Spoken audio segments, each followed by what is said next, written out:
your customers. Hey, those voice notes. Customer will say 1, you will say 10. For what? It's a service. You serve. The customer is here, you are here, you deliver a service. How did I know all of this? I attended a customer service training some 3-4 years ago. Yeah, and it changed my business. Now, customers rate my customer service over 95%. I don't want to say 100%. I don't want to be proud. Yeah, but my customer service in this store, in this business, is something to reckon with. Because I'm intentional, so I invested in my business and went to find out what keeps a customer loyal. Do you want loyal customers? Invest in a customer service training today. Go to CADSync Consults now. They trained me 3-4 years ago and I've been excelling. They are offering a customer service training in March. Sign up, put money in your business and see the changes you desire. If I'm a busy customer. Okay now.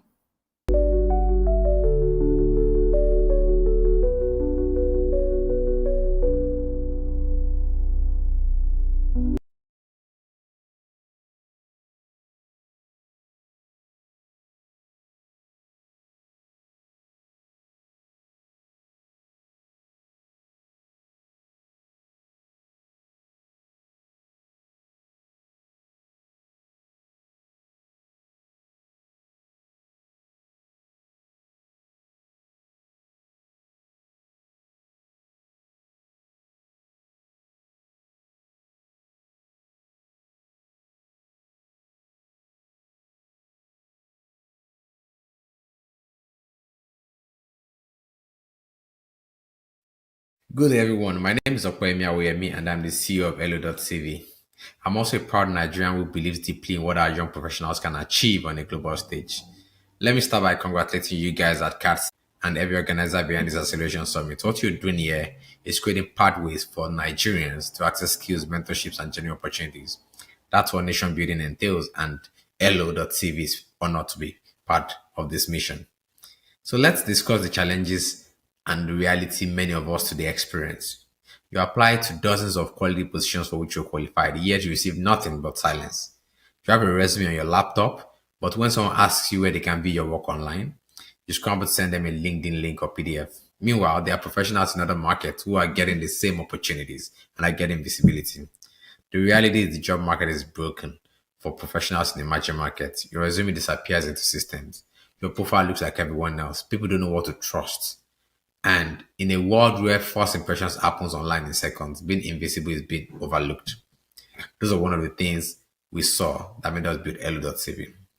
Remember, before this, I built Jobberman, which is the largest job site in Nigeria. And one thing we didn't do well with Jobberman was actually help you get visibility and close that gap. We were just connecting jobs. We want to close that gap this time around. Elo.tv is like a career OS powered by AI and anchored by your own .cv domain. And what we do is super simple. You upload your resume or your CV, and in 30 seconds, our AI builds a better professional personal website that showcases your experience, skills, and achievements, which you can customize and publish instantly. You need cover letter, paste your job description, and our AI writes a compelling one for you using your actual experience. You're looking for opportunities, describe your ideal role. Our AI also scans the market, curates positions, and shows you exactly how you can match on one. This is really powerful. And when it comes to the .cv itself, instead of you sharing a long LinkedIn URL, a Google Drive, you get opoemi.tv, chioma.tv, adebayo.tv. When someone sees your CV domain on the business card on application, they know immediately that you're serious about your career. And you don't need any technical knowledge to get started. This is establishing visibility for the global professional, regardless of wherever you are. And this matters a lot for Nigeria today because the future of work is borderless. We Nigerian talent, we compete globally with professionals who will succeed, and we fight hard to succeed. And to do that, we want to own our professional identity, and it's important.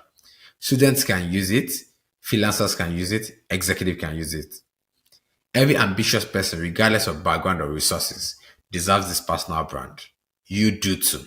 A brand you own and you control. Now, to demonstrate our support for this summit and for the next generation of Nigerian professionals, we are providing 500 complimentary .cv profiles, including .cv domains. Domains are not cheap and they are paid for and provided exclusively to Career Acceleration Summit attendees. Each domain comes with a format, your first name, last name.cv, right? And for us, it's a $2,500 to $5,000 investment in your future. It's more than a gift. It is our own commitment to nation building. So what you can do now is go to hello.cv, use the code CAD2025 and create a profile and get it free. Take ownership of your future. The professionals who define the coming decade are the ones that take ownership of the future. They're the ones who will stand out and be discovered. And we go beyond just local and they will go global. My name again is Opeyemi Awoyemi, CEO of Hello.cv, technology entrepreneur. And I believe strongly that the future belongs to anyone bold enough to claim it. Thank you very much for listening to me, and I look forward to seeing where your .cv takes you. Thank you.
Hello.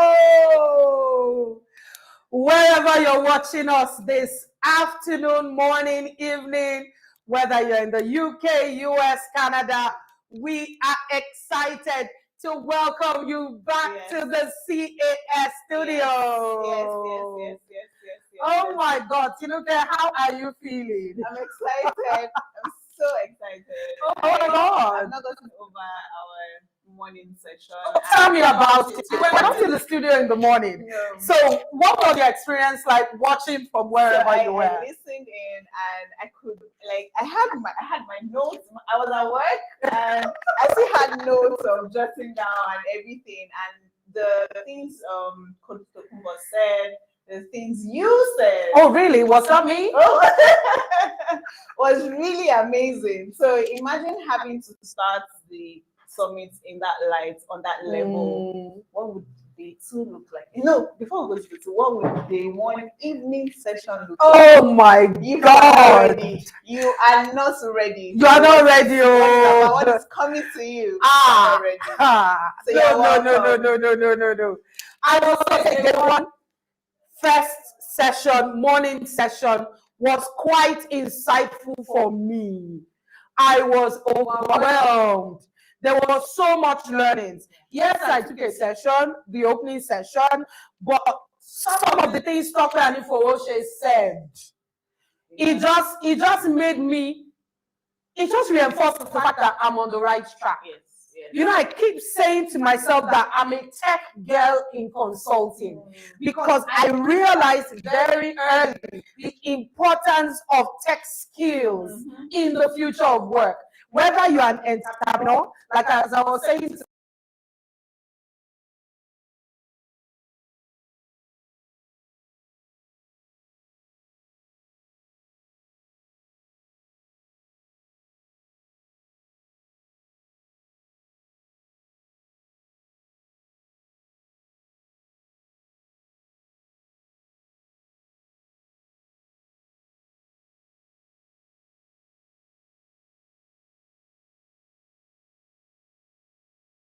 How was the first session for you? How was it for you?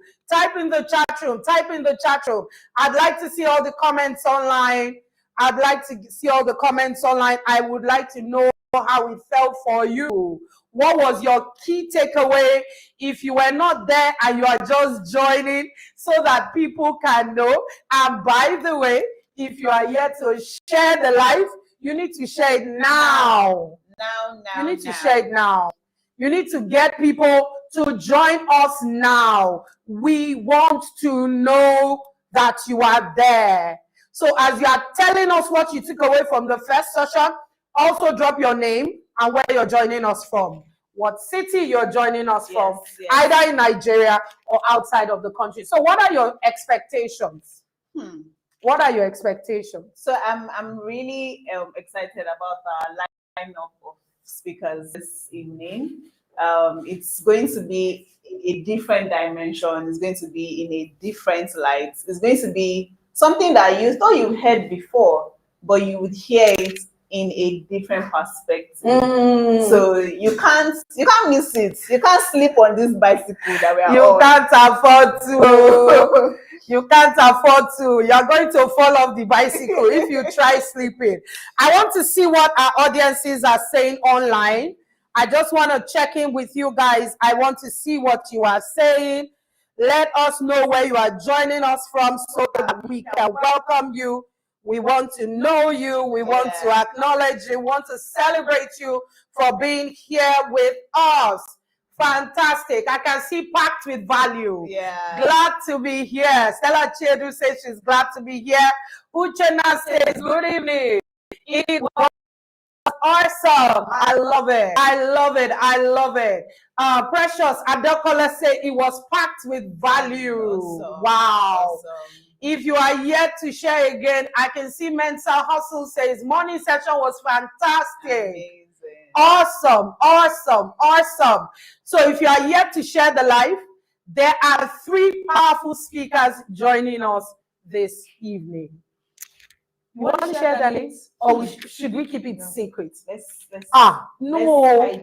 We should hide it. So they will feel the enthusiastic. Should we tell you who's joining us? Tinuke. Let me whisper. Whisper, please. DDK is here. DDK is here. My personal coach, Debola Deju Kurumi, will be live in the house tonight. We're also having all the way from the UK, a professional of astute repute, Edward Enojo, joining us here in the studio. Last but not the least, from West Africa, all the way from Benin Republic, a tech guru who has worked with MTN in Liberia, in Nigeria, and now the Benin Republic. The CTO of MTN Benin Republic, Titi Lope Fakuda, will be in the house tonight. Amazing. Can I see the celebrations in the chat room? It's going to be pretty amazing. But before we go too far, this is a national event.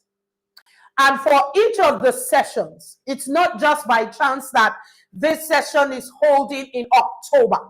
It's not by chance that it's also holding in the customer service week. We are going to be taking a quick moment to jump into the national anthem as we acknowledge Nigeria. National anthem together. Let's take the national anthem together.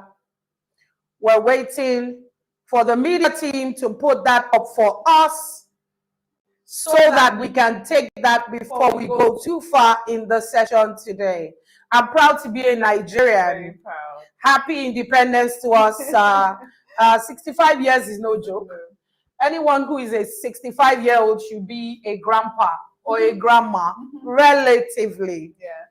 Relatively. There should be a grandpa or a grandma. While we're waiting for that very quickly, we're hoping our speaker is here in the house with us, and we are looking forward to an amazing time with her that she'll be taking us through the limitless professional. Yeah. A lot of times when we hear the word professional, people sometimes think it's only career. But I have realized over the years that a professional is both an entrepreneur and a career professional. I have been an entrepreneur for 18 years, and I can tell you that entrepreneurship is a very professional journey. You don't do 9 to 5. You do 9 to 9. So we're on the national anthem, and I want us to sit up like a proud Nigerian you are, wherever you are in the world, as we take the national anthem. Let's do this together.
Welcome back from the national anthem. Indeed, Nigeria is our country. A great one. A great one.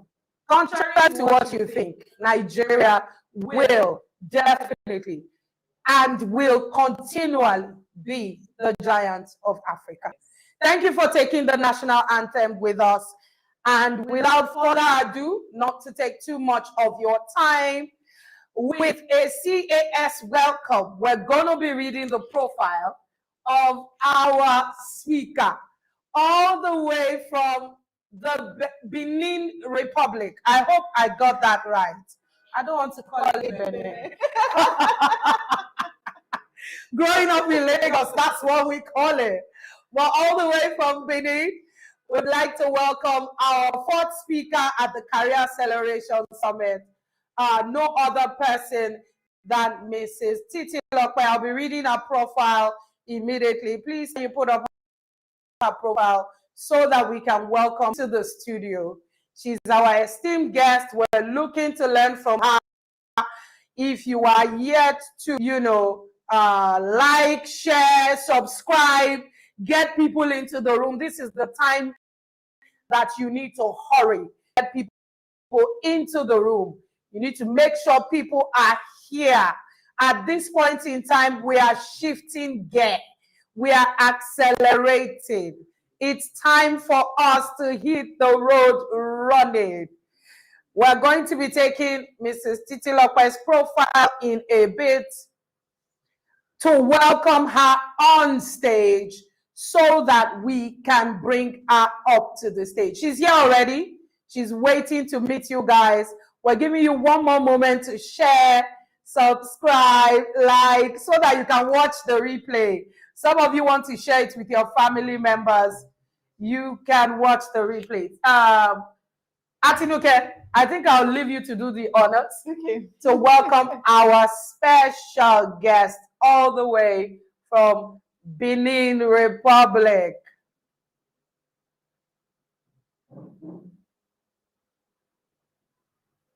Yes. All right. So, Coach Titilope Fakwade is the first female chief technology and information officer, that's the CTO of MTN Benin. Before her current role, she spent over 13 years at MTN Nigeria, managing intelligence network and value-added services, and over 3 years at MTN Liberia as the chief information officer. Her experience and expertise have earned her recognition as an award-winning tech expert. She is a seasoned technology leader with a wealth of experience spanning over 24 years in highly competitive markets, Wow. Nigeria, Liberia, and Benin. She has a proven track record in telecommunications and technology leadership and has delivered numerous new and exciting value propositions to maintain market leadership. She has blended technology with businesses to create competitive advantages in both established and challenging markets. Wow. Today, as the CTIO of MTN Benin, she is driving a transformation strategy to continuously evolve and scale networks, systems, strengthen the security landscape, and deliver a superior customer experience. She's a John Maxwell certified coach, an author, the recipient of the Top 50 Career Influencer Award, recognized as CIO/CTO of the Year across Africa. Wow. One of 35 most influential Wow. women in tech Africa, and one of 45 most influential women in digital transformation by CIO Africa in 2024. A diversity champion and a frequent speaker. She's a true hotshot. Come on now. Leader. Ladies And gentlemen, please can we welcome to the stage Coach Titilope Fakwade. That's an Let it amazing rain, let it rain, let it rain, let it rain, let it rain. Wow. So great to have you in the studio. Welcome to Career Acceleration. Thank you. I'm Summit. excited. I'm super excited too. By the way, Thank I want to fund you for a quick minute. Coach Titi is my classmate from secondary school. Wow. Yes. I know big girls will do it. Yes. Yes. Wow. Thank You're you. I'm so welcome, Coach excited to be Titi. here. We're excited. Thank you. to have Thank you so much. Yeah, it's an honor to be here today. Thank you, Falake. Thank you to the team. You're welcome. It's an honor. It's an honor. Should I go ahead? Yes, you can. We leave the floor to you. Take it over. Okay, great. Thank you very much. It's a great honor to be here. I'm excited to be at the Career Acceleration Summit as you all gear towards leveling up for the future. I will be talking shortly to Limitless Professional and some of the mindsets that we need to be able to thrive as a professional, as a limitless professional. So I'll be talking to the mindsets. Am I audible? Yes, I think. Okay, great. I'll be talking to the limitless professional, some of the mindset strategies that is needed to thrive in a fast-changing world. One of the first comment I would like to say is the future is not coming, the future is here. I want everyone to be able to understand that the landscape is changing. A new reality is that technology is no longer a sector. It is a layer across every profession. I heard Folake speaking earlier on that career span not only from professionals and organizations, but also entrepreneurs. That is indeed true. Irrespective of your profession, we see that technology is reshaping things. We talk about artificial intelligence, is reshaping careers, industry. That is our new reality. So the future is not coming, it is here already. And the question to you as professionals is, Are you positioned to thrive, or do you want to die with it? No, definitely. So we'll be talking about the limitless professional, what is expected of you. Many changes are happening. There are a lot of trends that we see. If we go into technology, we see the increased adoption of artificial intelligence, not only in the Western world, but we see that in Africa. We see it everywhere. Is it Nigeria? All over. And it's important for us to be aware of what is happening as the latest trends. We see a lot of automation, need to automate, remote work. There are people that work 3-4 jobs and they're doing them remotely. They don't necessarily have to be in the location of their work. There are platforms that are coming up. So the question is, how are you looking to embrace this as a professional? There are many skills that are evolving. There are studies that show that 70% of workplace skills in the workplace will be different by the year 2030. So how are you shift as a professional to be able to embrace or evolve with the skills of the future? There are many professions that exist today that never used to exist in the past. How are we embracing that? And we see that evolving. Today with AI, we're talking about prompt engineering. That is a skill that was not there in the past. And now that's somebody saying, I'm a prompt engineer. There are many other skills like that. Africa has the world's youngest workforce, Nigeria, and across Africa. So we have an opportunity. So therefore, it's important that as professionals, we invest in ourselves and be prepared for the fast changing world. There are key things that I would like to talk about. First is a mindset shift. There is need for a mindset shift. Unlike in the past where we had job security, it's not about job security. Now it's about opportunity creation. What value am I creating? Not only being a specialist, but how am I a professional? Not waiting for change, but how am I leading change, driving change? Previously, there is a cadre before to say there are fixed career path. Now it's very fluid. It's hybrid pathway that you started as a physics student does not mean you end up as a teacher. No. The paths are changing. It cuts across, even as human resource professional, you see a lot of embracing technology, looking into data and using that to make informed decisions and therefore transforming who you are as an individual and as a professional. So there are mindset shifts that must happen. So before you upskill yourself, it's important that you do a mind shift. Mind shift is very critical. What's your mindset towards technology? Are you looking to embrace it, or are you anxious? Are you excited? You should be curious and excited to see what it brings, what opportunity it gives to you as an individual. Like I said, the skill sets are changing. So it's about opportunities. New opportunities are being created, new types of leadership, new types of careers, and therefore the mindset forms the core operating system that you need, the core of you as a limitless professional. So I'll take us to 3 major pillars of the limitless professional framework. The mindset. Your mindset is your operating system. Everything begins there. If it's outdated, if it's not updated, then it means you're going to be far behind and it won't work the way it should be. So it's important to have the right mindset towards all the disruption that we see around. The wrong mindset will keep you in the past, and you as a professional, you don't want to keep yourself in the past. So it's important to continue to embrace a growth mindset, growth over comfort. Don't be comfortable.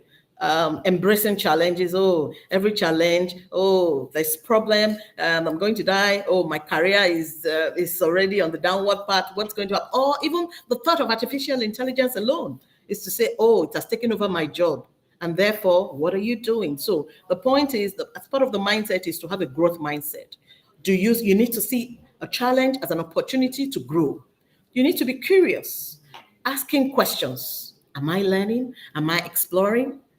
It doesn't have to be perfect. You keep improving consistency over time and see possibilities. So you focus on what can be changed. A few years ago, I had a friend of mine who led a transformation project, a digital transformation project. She was not the most technology savvy, but she could have said, oh, this is not my area. But instead, she leaned into it with curiosity, started attending courses online, looking for opportunities, learning, asking bold questions, and built a network of individuals cross-functionally within a year.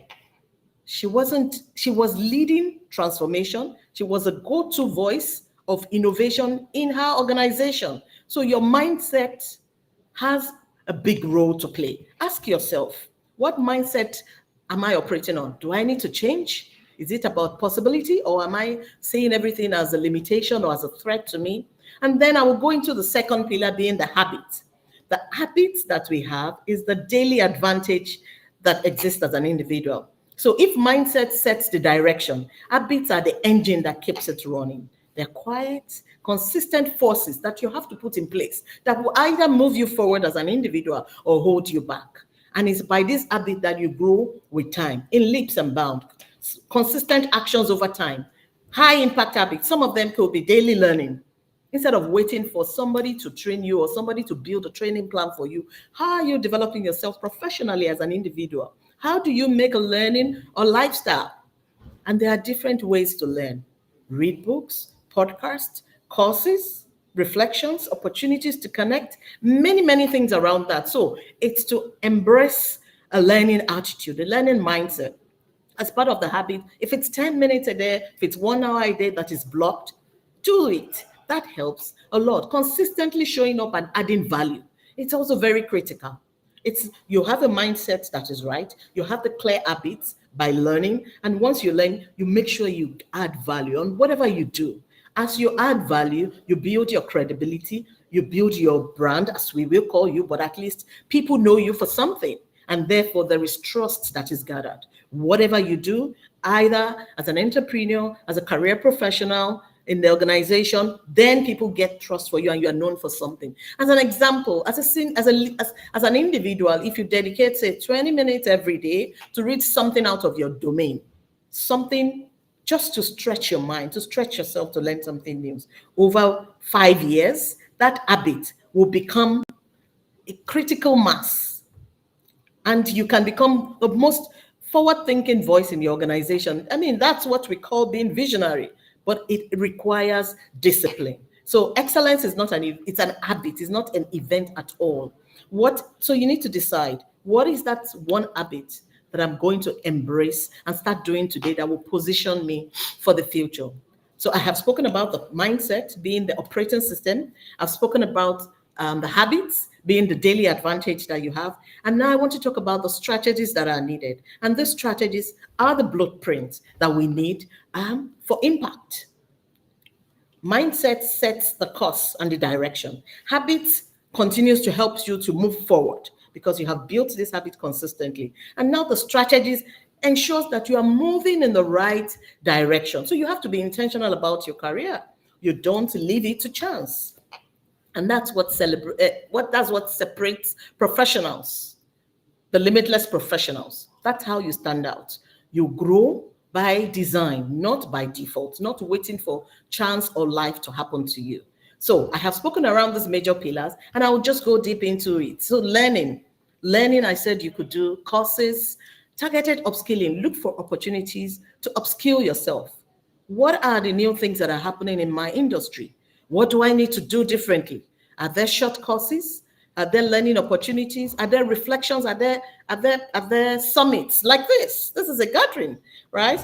This summit is an opportunity to learn. How are you tapping into it? How are you maximizing the learnings here? And therefore growing your mindset. I recall a mentee of mine, young professional who wanted to get into technology, but had no opportunity, had no idea. There was no background. But instead of waiting for the ideal opportunity, you know what she did? She started learning, volunteered for projects that would stretch, that would help with new learnings. Started learning herself consistently and built skills on the side and started sharing the knowledge. Within 18 months, she had transitioned into a strategy role in a top organization, top tech firm. Not because she was lucky, but because she was strategic and took deliberate steps. So therefore, as an individual, what are you doing about this? I will talk about Ada as an individual. Another example, she moved from accountant to become a tech advisor. Started out as a traditional accountant. Saw that, AI is automating all the tasks. What do I need to do? I need to upskill myself, and therefore took on a challenge to upskill herself in data analytics. And opportunities, what are the tools that exist for an accountant? And today, she's advising startups on financial automation. She didn't just abandon her profession, she repositioned it. So that's what we're saying about embracing and preparing yourself for future opportunities. The next one I would want to talk about is visibility. So now she has positioned herself, then you need to showcase your expertise. How do people know what you know? People cannot see what you know until you talk about it or you deliver value. So how are you showcasing your expertise as an individual? Is it through project? Is it through initiatives that you're working on? Is it through thought leadership or even your presence, your physical presence, your engagement, your communication, the way you relate with people, depending on the context that you're in, even your digital presence? How are you showcasing your expertise? That is very, very, very important. Okay, so and the other pillar I would talk about is on network and experimentations. How do you also engage your community? You do not work in isolation. You are within a community. How do you collaborate? How do you expand your network? A lot of people are in the summit, the Career Acceleration Summit. You're here. How are you connecting even to individuals that you're physically sitting, for the people that are physically in the summit? How are you engaging and networking on opportunities? Opportunities flow through networking. And it's important to join those communities. Look for opportunities. Look for communities that would help you, that would grow you. And some of them might require physical presence. Some could be digital. Some could be online.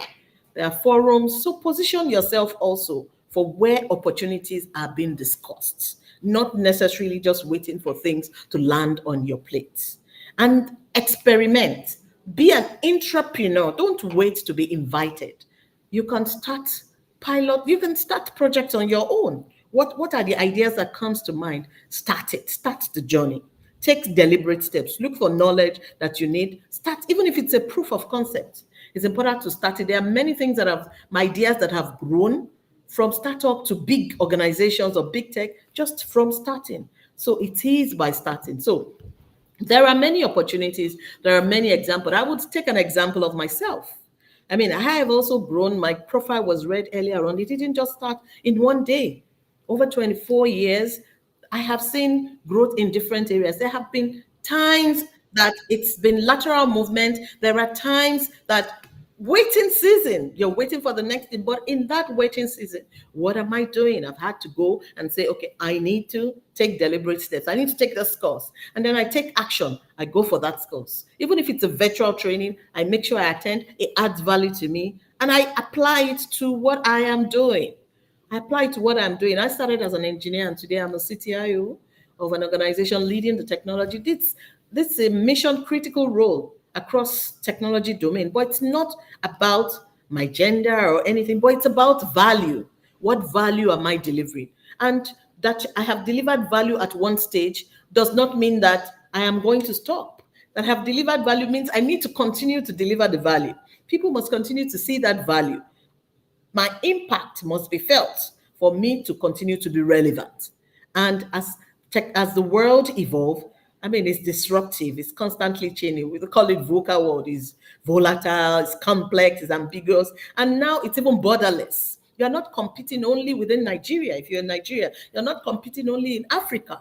It's a global stage. So therefore, we need to make ourselves globally relevant. And that means working on the mindset, working on the habits, working on strategies, defining a blueprint for yourself, like a roadmap. What do I want to do? Where do I want to see myself? Researching into opportunities that exist, looking at even profile of individuals that you admire, that you see as heroes or as mentors or as people that you look up to, that you can look into the profile and use that research, find out opportunities, find career plans, and use it to build a development plan for yourself. A limitless professional is not just an individual. You need to think limitless. You need to live it and lead it. How do you do that? You need to identify the mindset shift that are needed. So I would like to leave you with just a few things that I think are important that needs to be done going forward. One, what is that mindset shift that I need to make as an individual? What am I going to do differently? from my mindset? Have I been very cautious and wary of how the world is shifting, how things are evolving? Then what do I need to do? Is it lack of knowledge that is my problem? Where do I need to get knowledge from? How do I seek? What are the options? The internet is your friend. ChatGPT, you can research. It's to research, look for options, look for opportunities. YouTube, you can learn. There are many, many things that there's so much knowledge across that you cannot afford not to say that you don't know. So it's to open yourself up for learning, audit skills. There are skills, all skills can be outdated. So there's need to constantly evolve to avoid the risk of being outdated. So audit your skills. Audit your skills and determine if they are still relevant for the future. And invest in technology fluency. This is very important. Technology is not only in one domain, it impacts all domain at the moment. All profession is not left out. Every domain, every profession is evolving with technology. I'm talking to you today from another country, talking with the use of technology. So irrespective of where we are, value is being exchanged across. So understand the tools that shape your field. If you are into human resource, how does technology affect you? If you're an accountant, how does it affect you? If you're a lawyer, how does it help you? So irrespective of the profession, and for those people that are specifically in technology, oh wow, technology is constantly evolving, and therefore, even in that field, you need to continue to evolve. So you need to, once you do this, it helps you to prepare. And you are not just you're not just staying on one spot. Continue to evolve, continuous evolution, because the landscape is changing continuously. Continuously, it is changing. Choose your skills. What are those skills that you also want to be known for? Once you've done this audit, what are you good at? Where do you need improvement? And then own on that, lean into it. Learn, grow your skill, continue to expand yourself as an individual. The mind is a field. It can be groomed for success. So also watch who you surround yourself with, right? Choose that skill and build a community to start engaging. I give you a task to say in the next 30 days, what is one skill that I'm going to grow? And how do I want to lean into it in the next 30 days? Share that commitment publicly, either within the summit. There's a lot of interaction that would happen in the summit. Share it, or if you have a LinkedIn presence, share it there and stay committed to that. Collaboration is also a key thing that you can leverage on as a way to grow yourself, to learn. Instead of having to learn everything, you can collaborate, like-minded individuals, once you identify the area that you want to progress into, and then use that to grow yourself as an individual. But it's important in everything that you do, there must be value. You must generate value. There must be value that people are going to be getting. Value must exchange hands as you move forward. So your greatest edge is not a tool. It is not about any tool, any latest tool, but it is about you as an individual, and you are limitless. The future belongs to those that are ready to learn, those that are ready to adapt and lead with purpose. So becoming a limitless professional, it's not about being perfect. It's about being intentional. And your mindset determines how you see change. Your habit helps you to sustain the growth because your mindset has shifted. The habits would help to sustain the growth, and the strategy would help design for the future, which will continue to evolve. So this is your moment to level up your future by design. Thank you, everyone. I think it's a great honor to have been here today. Thank you.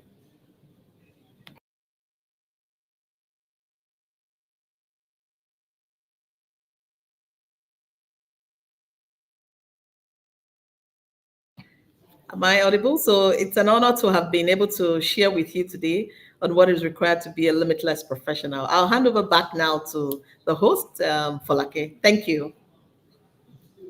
Wow. Oh my God. Are we back? Wow, wow, wow, wow, wow, wow.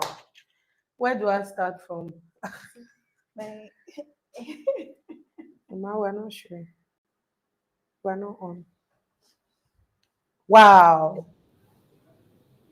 We can hear you, Folake. Great. Okay. Oh, I wasn't sure. Oh my God. Tinuke, that was short, spicy, and loaded. What? hot. It was hot. Yes. I was rushing it. I was dizzy for a bit, but I took everything in. We've been writing so hard. Tinuka, I'll let you run. I saw you writing so hard. I was trying to catch up with you. What are your key highlights of that session? Thank you so much, Titi Lope. That was so good. Yes. I'm already feeling limitless. I'm already feeling limitless. I think one of the key things you said that struck me is that even when you don't have what you need, go and learn. Go and learn. Go out there. What are the highlights for you from Titi's session? So it's amazing how even from one pillar, you could dissect it into different sections and everything. So she said mindset, and coming from our morning session, you can see that there is a connection. There's such a connection. There is it's synergy. Huge. There is, and it just lets you know that to level up, it has to start with your mind. It starts with your mind. It has to start with how you see things, how you do things, how you think about yourself, how you see yourself. There was something you said at the end of your presentation that I wrote here. It said, it is not about a tool, it is about you. You are limitless. You are the one that is in charge of how your life moves, the trajectory of your progress, your growth, and everything. So from mindset to habits, to learning, to visibility, to networking and experimenting. Wow. Before you continue, our online audience, what did you learn? Make it rain in the chat room quickly. Yes. Make it rain. I want to hear from you guys. I'm already looking up at you guys. Davina Goye says, very uplifting. Acceleration Hub says, short and powerful. Level up, level up. Maima Ahmed says, joined late, but I managed to grab some insightful and great insight. Thank you so much, Ma. Precious says, I am limitless. Yes. I'm joining Precious to say it. I am limitless. That's the word. Shout it in the chat room. Let me hear you guys shout it. Wow. Art of Living with Dara says, I love every second of it. Wow. Tinuke, please, fire on. Because I saw you writing so much. I was like, what's going on here? Is she running a master class? Titi Lope has given us a master class. Because even she gave us an assignment. What is one skill I need to grow and be known for? You can't, even it was a session you said, you should not be a generalist. You should not be a specialist. Be a specialist. So you can see two different people have said these things, and one person is bringing it up into one umbrella to show you how it is that you can be limitless in the things that you do. You said something that growth is by design, not by default. It's not by chance. So it's not by chance. It's not by that I stumbled upon it. You have to be deliberate. You have to be conscious. You have to be your mindset sets the direction, while your habit is the engine that keeps him running. So you see, I was going word for word. It was my my notes was full. So oh my God, how do you showcase your expertise? What are the things that you do to become visible to your audience, to the people that you want to appeal, right? Your network, how do you find yourself in the room? Position yourself where you want to be discussed, where opportunities are discussed. You can't just waste. Example of Ada that you gave, the example you gave about her something and she went to look for opportunities, and now she's doing so well in that area. It doesn't matter what you started with, whether you read physics, but you can be anything you set your mind to be. Honestly, you can be anything you set your mind to be. Honestly, it's amazing. It's amazing how to deliver value, you have to continuously learn. You have to learn. So I have a quick question before we come back for the question and answer session. You know, after this session, we'll be taking your question and answer together. I have a quick question for you. In your journey to being a limitless professional as a woman, so if you're a woman on this live call, what was your greatest challenge? Mm. Yeah, I'm interested in that question. As you were talking, I was just listening to you, and I was thinking of all the challenges we have to face as a woman, and I'm listening to you say it, and you were not being apologetic about what needs to be done. What was the greatest challenge you had to face, and how did you overcome it? Okay, in my journey, I mean, I'm a technology leader. So I've been in I technology all my know. life. And majorly, what happens most time is you hardly find females. Even from university days, we had maybe less than 10 in a class of 60, 70. And then to the work environment, either I'm the only woman there, or maybe there are just few or 4 or 5 of us and the like. So Wow. yes, that's a consistent thing. But one key thing is my focus is on giving value, not about my gender. Yes, when you see me, you may not know, but when you see the results, you're going to bow. I mean, that's the Wow. goal. So making sure that I give value irrespective of that, and not letting any form of discrimination that may occur or biases, yes, that may True. by default people would have, not letting that stand in the way. And that's what I mean when I talked about limitless, right? You don't assume, oh, because this person has done this, it doesn't like me, and therefore I need to go into one corner. No. What's your intention? What's your goal? How do you want to deliver it? Yes, it does not mean that there will not be challenges, but it's also important to constantly look for ways to negate or to move. I mean, so an example again is I moved to Liberia from Nigeria. I've been in Nigeria for 13 years in MTN, another 5 years in Resource. And then all of a sudden I'm moving. There's family to think about. So it's to True. say, having a supportive husband is also spouse is very, very important. Very Working true. together. How do we work around this? How do we navigate this new terrain? How are we going to work it out? Collectively agreeing to say, okay, you go, we work out the model. Maybe you would come. Oh, it's not too far. We can work out schedule. I would come 1 month, you come another month. And then you work new strategies, new ways, embrace it to make sure that at least depending on Wow. your goal as an individual. So there are challenges at every point of the way. They're different level of challenges depending on the complexity or which of the levels in my career. But yes, many of them, it's about first the mindset. What's the mindset towards those challenges? Where do I need help? What do I need to do? Take action and start moving. Yes, you may also not see the results immediately, but keep at it and then keep faith alive. Do it afraid. And definitely there's a place of believing in God. I mean, that comes to part. Yeah. So I would not shy away from mentioning that, but that goes a long way. So those Oh are just my God. some thoughts. Yeah. Titilopa, you're amazing. Wow. I think one thing you said that I'm going to walk away with my full chest is give value, not gender. Yeah. Just give value. It doesn't matter what gender you are. Value is a currency everywhere, whether it's in entrepreneurship or as a career professional. Value is a currency. This is a good time to start dropping your questions in the comment section and make it rain one more time for our facilitator. Your session has inspired us. Yes. Adaku says this presentation has peppered me up. Precious Adakole says focus is giving value. Uchena says great support system and new strategies. Wow. Yes. The chat room is buzzing loudly. Can we drop those emojis? We'll let you go and we'll bring you back after the next session for your Q&A. So if you are yet to drop your questions, drop them in the chat room. We'll pick it up from there. If you are yet to share the live, I don't know what you're waiting for. You can be enjoying such a premium time of value, and everybody in your status has not seen the summit. Yeah. Everyone on your timeline. Why are you being stingy? Don't be stingy. Share with someone. You know, be nice, be kind, be gentle, give back to your world. Do your best to get someone else in the room.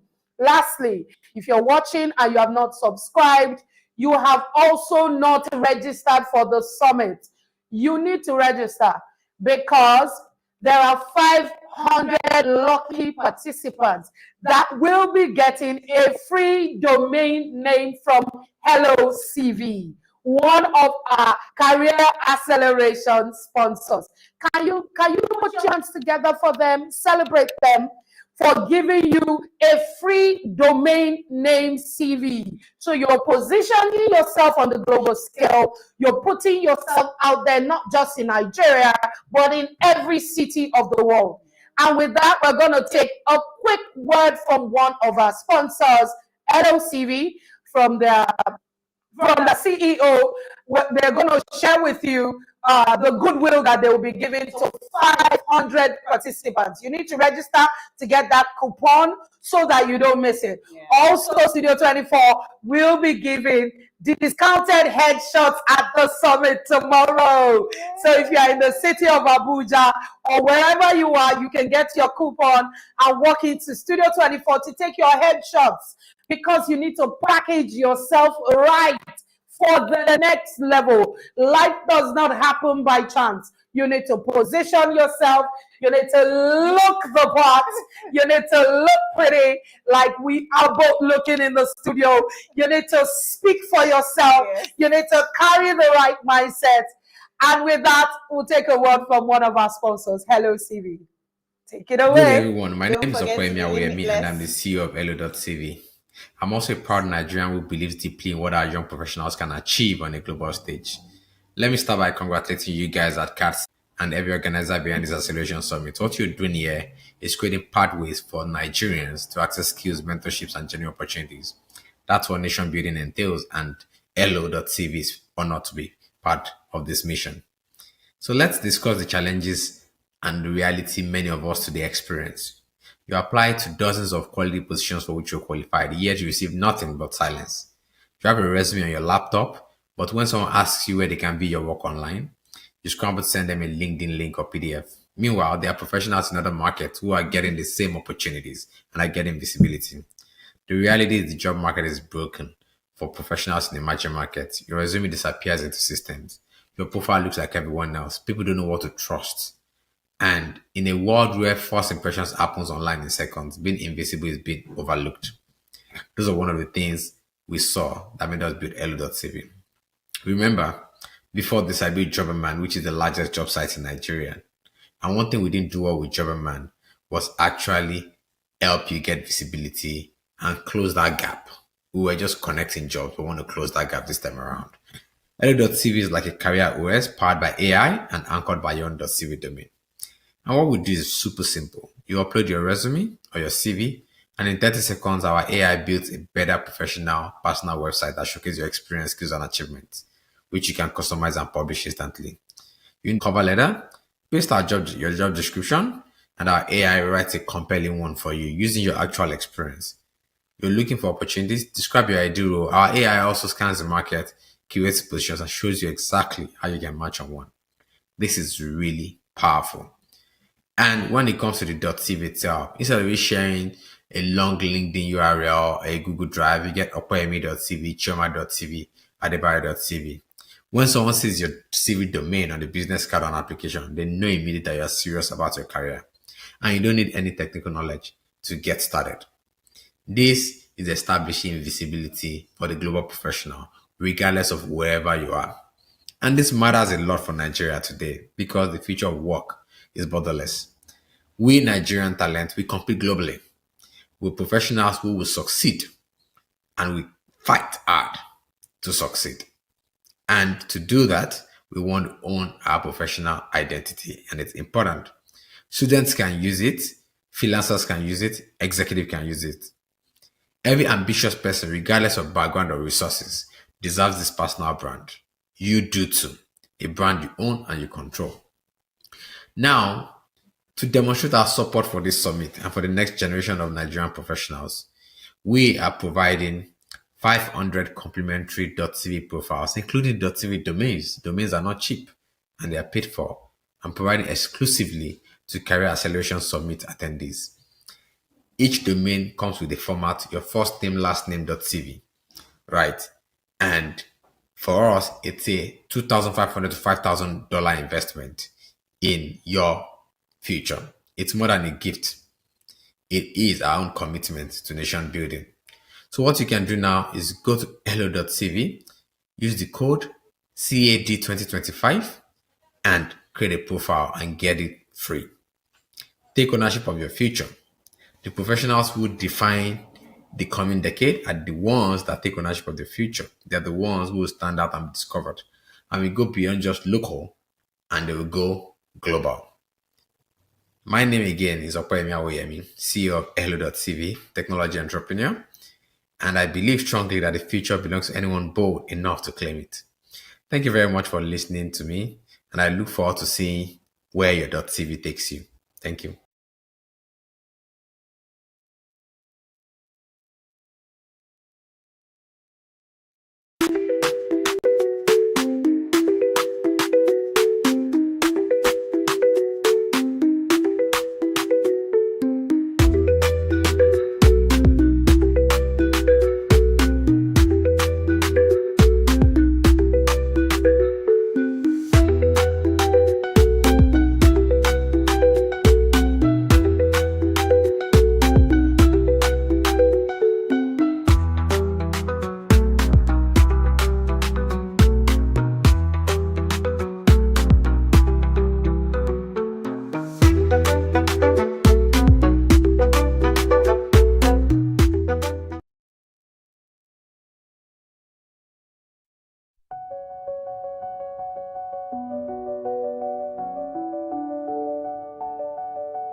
Okay. Welcome back.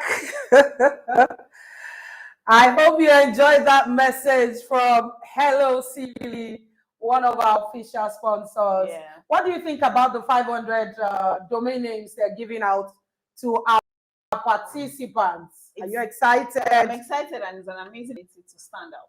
Yes. Which is what it is. You know, when a recruiter sees your CV and says CV.com, I'm telling you, that's a good sell. It's going to change the dimensions for you. Yes. So make sure you register so that you can get your opportunity to get that domain name. If you're in the city of Abuja, make sure you show up at the venue tomorrow. Register, be in the room with all of the amazing professionals that we have in the room. So it's go time. Are you still there with me? Let me see you put your hands together as we're about to invite our next speaker tonight. She's backstage with us. We're excited to have her at the Career Acceleration Summit 2025. I'm going to tell a quick story before I welcome her specially. She's someone that I've known for quite a bit from afar, but I've admired her so much. Every single speaker that has spoken today has spoken about the importance of growth, how you need to learn, how you need to grow. And I personally believe that growth is not, how will I put it? Is not time bound. You have to keep growing at every level you are in, and it's time to accelerate. You need to grow, and to grow, there are certain people you need to align with to grow. So the person I'll be coming tonight, our next speaker, by the way, if you have not shared, you are yet to share the live, you're not doing well. Get more people to come in because they need to listen to this next speaker. Is my coach. She's been my coach for 2 years and counting. I'm a part of the Future Forward community that is an initiative from her.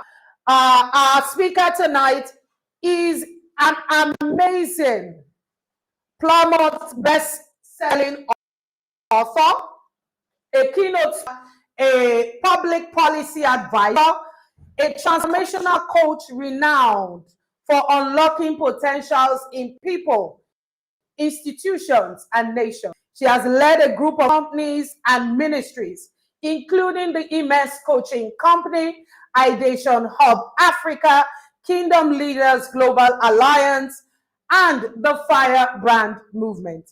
She's a certified visionary leadership coach, a Gallup certified strength coach, and certified mastery practitioner, globally recognized for her coaching frameworks and original assessment. DDK has developed executive coaching leadership retreats, delivered them extensively, corporate trainings for organizations such as Lagos State Government, NLNG, Phillips Consulting, and so many others. She's a multi-award leader. DDK has authored 26 books. Wow. I've only written 6, and they say I'm doing too much. When you have a coach like DDK, your journey has just started. And has spoken across 3 continents, equipping visionary leaders, C-suite executives, and purpose-driven individuals. Over the past decade, her transformational impact has earned her honors such as the Mandela Washington Fellowship, Nigeria's leading coach, and recognition among the 50 most inspiring women.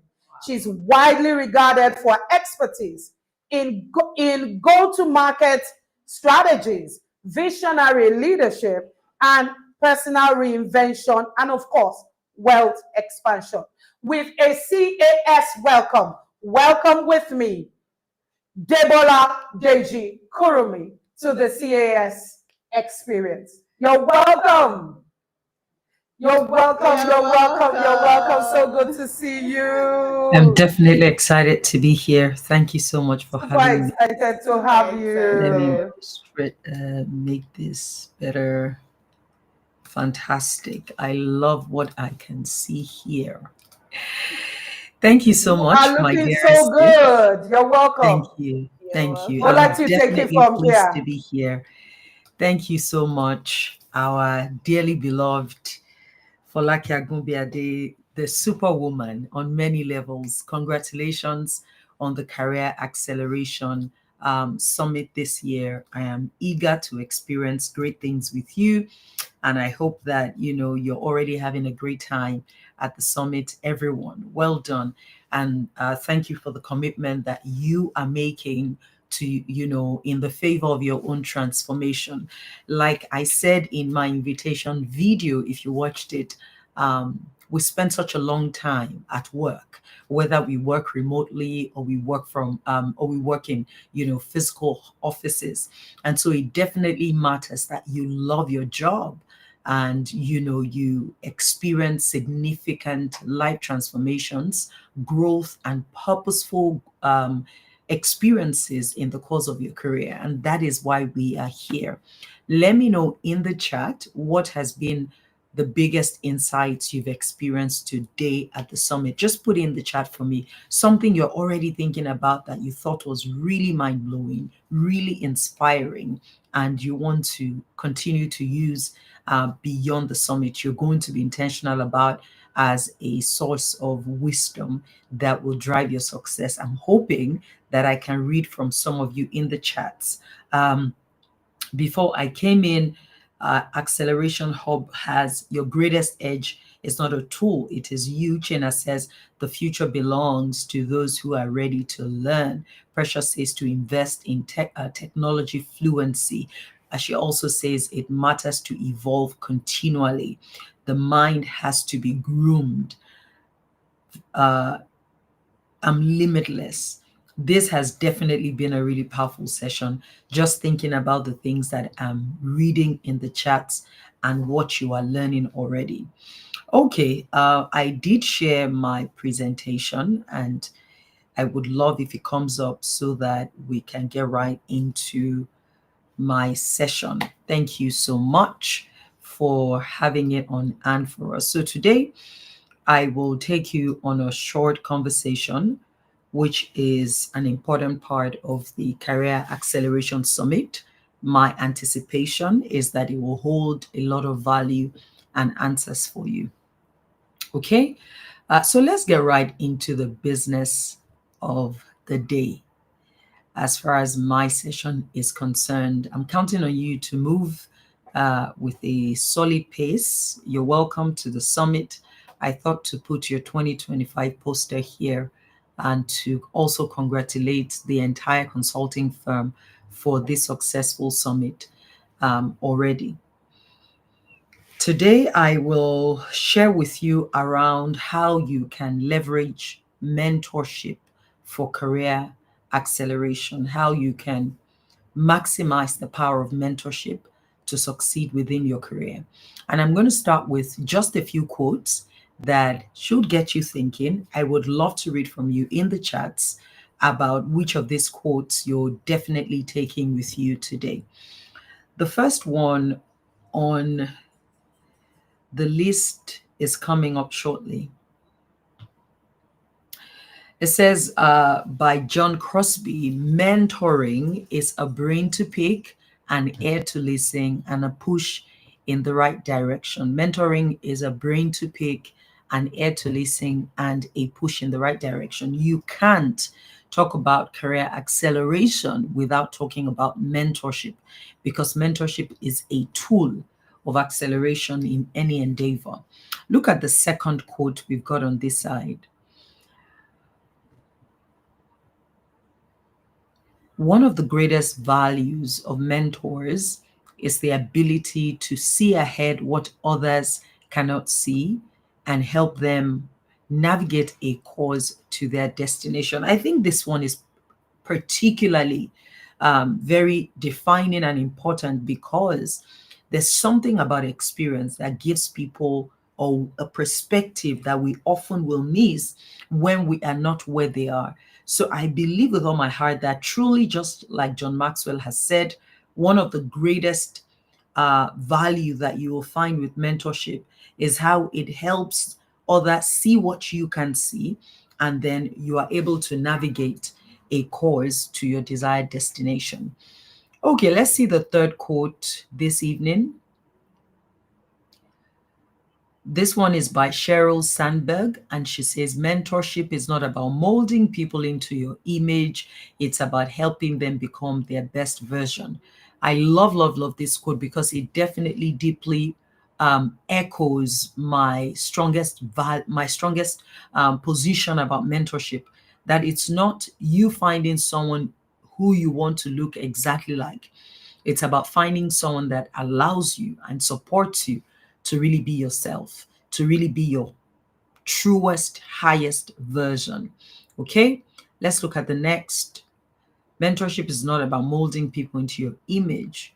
This one by Reid Hoffman, the co-founder of LinkedIn, says, no matter how brilliant your mind or your strategy, it's if you're playing a solo game, you always lose out to a team. Every time you are walking alone, no matter how smart you are, you would always lose to people who are not walking alone. And so mentorship allows you to set yourself up in communities so that you can leverage the factor and the force of community. Okay, let's get on to the last, I think, for the evening, and it's by Sean Hitchcock. A mentor empowers a person to see a possible future and believe it can be obtained. Now, that has got to be my favorite of the evening. One of the most beautiful thing that one of the most beautiful things that a mentor will do for you in your career is to actually help you envision a great future and to believe with all your heart that it can happen. So it's about visionary expansion and visionary excellence. The moment you connect with people who can make what you're dreaming about seem so near, then the future is extremely obtainable. Okay, if you are happy to share in the chats, tell me which of these quotes is just resonating so much and you're thinking, definitely, this is my word. Like I've shared with you, mine for the evening will be about the power of vision. A mentor helps you capture an image of the future and convinces you that it can be done. Okay, so we want to look at a 5-part framework for mentorship. I know that mentorship is a really popular concept, but so many of us don't know how to make the most of it for our own career acceleration and success. And what we want to do this evening is to offer you 5 pathways so that at the minimum, you are able to take at least one pathway and start to run with it when it comes to how mentorship can favor you, how connecting with people who have gone ahead of you, who have what you need, who can expand your skill set, how that can help you succeed with your career.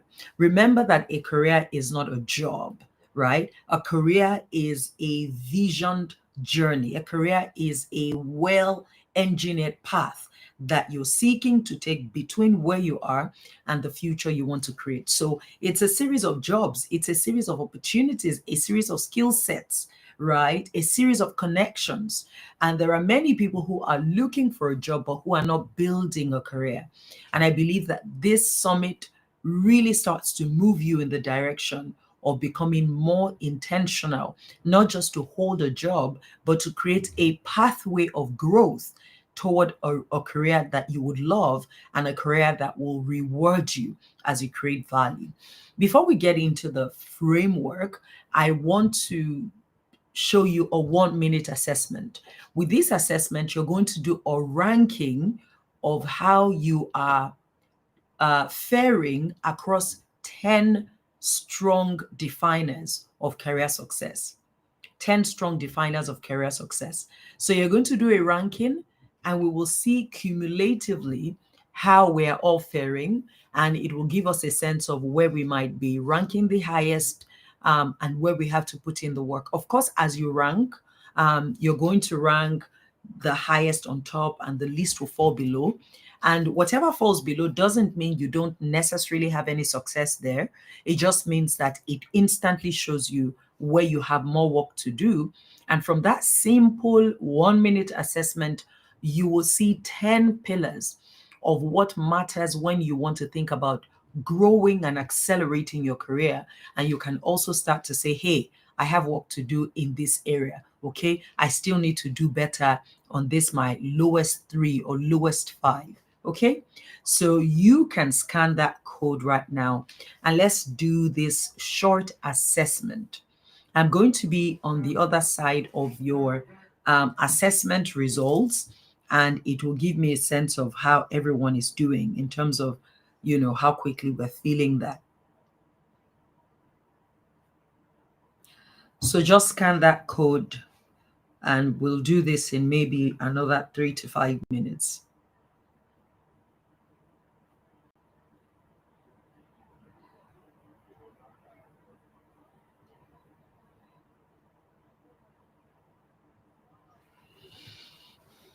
Okay, so let's see how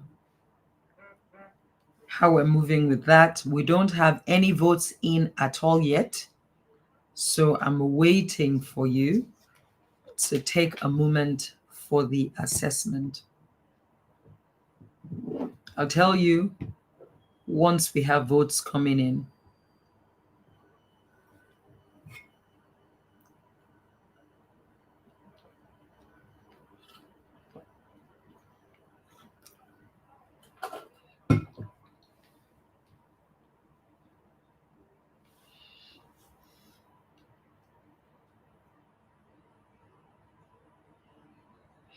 We still do not have any votes. So let's see, you just scan that code and rank. All you have to do is go through all the different pillars and then push them in the direction of which is where you're having the greatest success, and rank them that way, 1st to 10th, in the order of how much you are succeeding with that. We have 2 votes in. Let's see a few more. I'll close it out maybe in another 2 minutes. Okay. And this can sort of begin to give you a sense of where you are when it comes to your career success. Okay. I see the votes coming in gradually. Thank you so much for filling that out. We'll give it a few more moments before we go on in the session.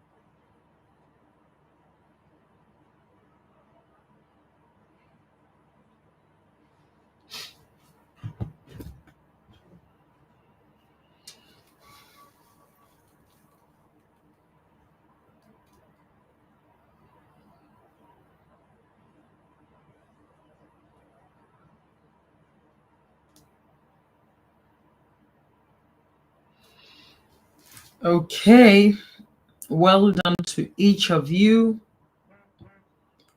And thank you so much for taking that assessment.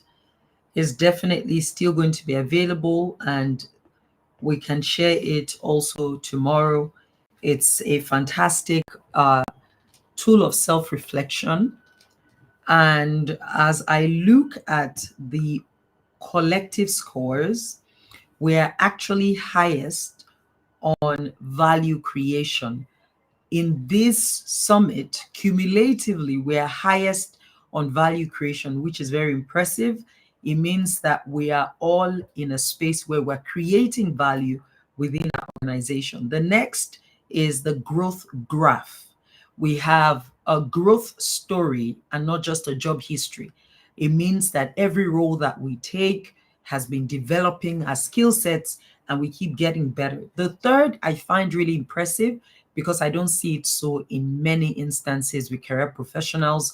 A lot of us are doing well with brand positioning and perception. You are growing a distinct professional identity. And at number 4 collectively is mentorship. You've mentored or you are currently mentoring others. At number 5 is track record. You have a track record of results and relationships. On the lower 5, we have adaptability, purpose over position, reputation of thought, mastery over money, and the lowest is future forward, where you are continuously learning enough that you are actually future ready. You are ready for the new world of work, and you definitely have what it takes. I want to read from anyone in the chat who is happy to share. What do you think this assessment is telling you? Did you find any surprises? Did it confirm what you already know? Did you find any career success pillar there that you've maybe not thought about at all? And you're now saying, oh, that matters as well, and I can work on it. Okay. Let me know in the chats if you have answers that came from that assessment as we now go forward into the mentorship leverage framework. I want to show you how mentorship can benefit you. Okay.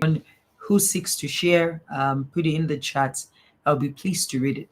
So now, as we go on into the framework,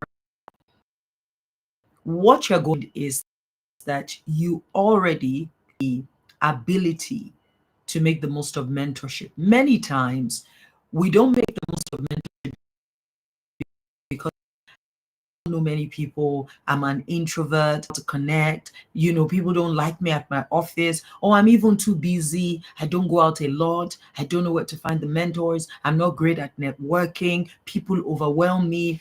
And we have all these things that we say to ourselves that sort of hold us back from really making the most of mentorship. But I promise you, mentorship is going to always be one of the top 3 most defining factors in your life, in your business, in your career, in your ministry, in your transformation.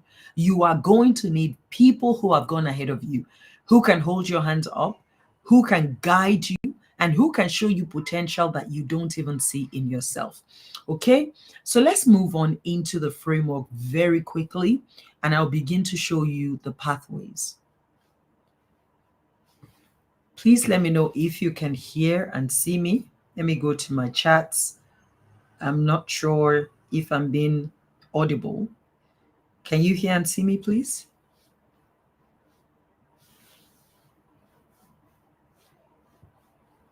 Career Acceleration Summit team, could you put that, let me know if you can hear me and see me. I'm not certain.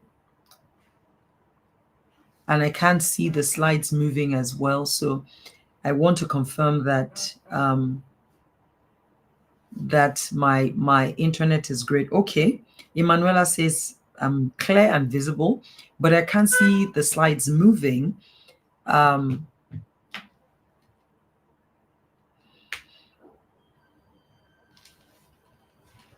Okay, let's look into the framework. It's a 5-part framework like I shared with you, and we're going to start with the very first.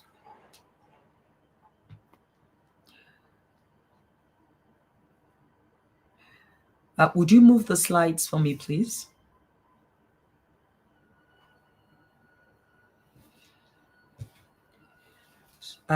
Keep it going as well. This is learning and research, and it's going to be the first way to think about your career journey. With learning and research, you find yourself starting the journey to mentorship through learning. And it's a breakthrough strategy for those who want to build a career. Okay, it looks like we've got value-driven service, and that's also still a good place to begin. With value-driven service, this is your desire to learn, connect with a mentor by demonstrating value yourself, right?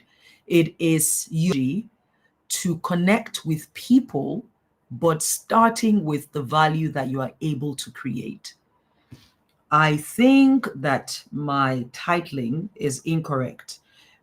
Okay, so I can still see that my conversation here is around learning and research. What I'll do after the session is to provide an updated slides.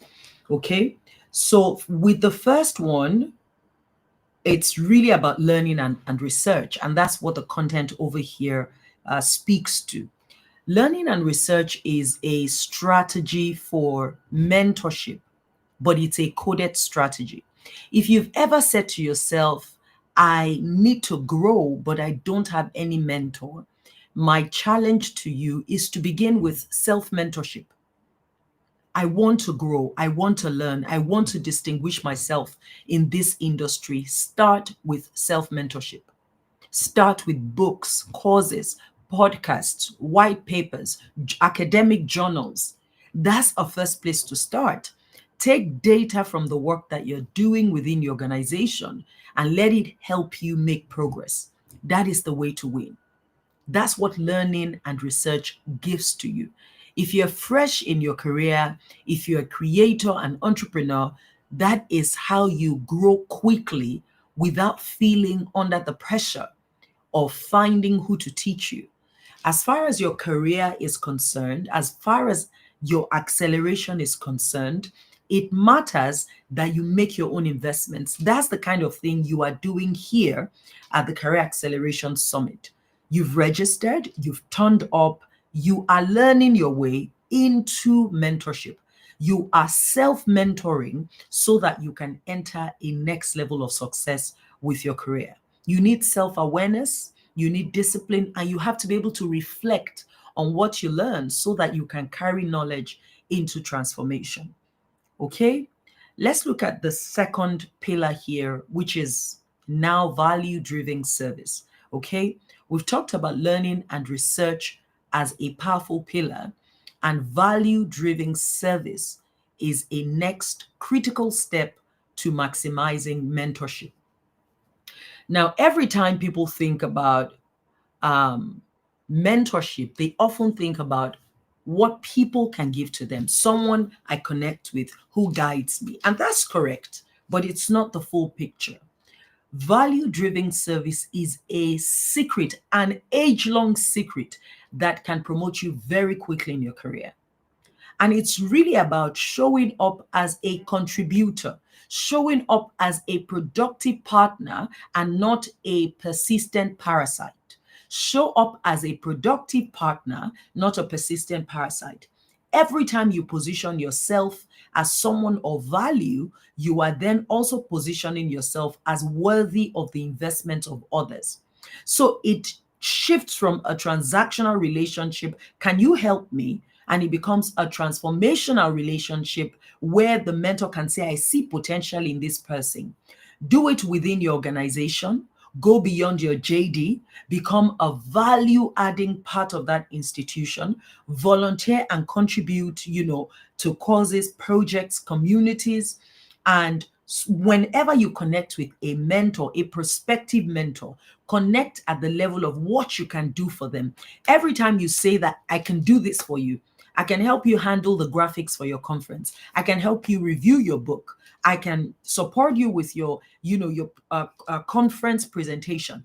When you start to position yourself as a value-adding partner through service, you change the game in the way people want to invest in you because you are also showing up to invest. And from that place, opportunities start to open for leaders to hold your hands, to give you platforms, to open doors for you, and it shifts your career to the next level. I know so many people who have gotten job opportunities.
Wow, wow, wow, wow, wow, wow.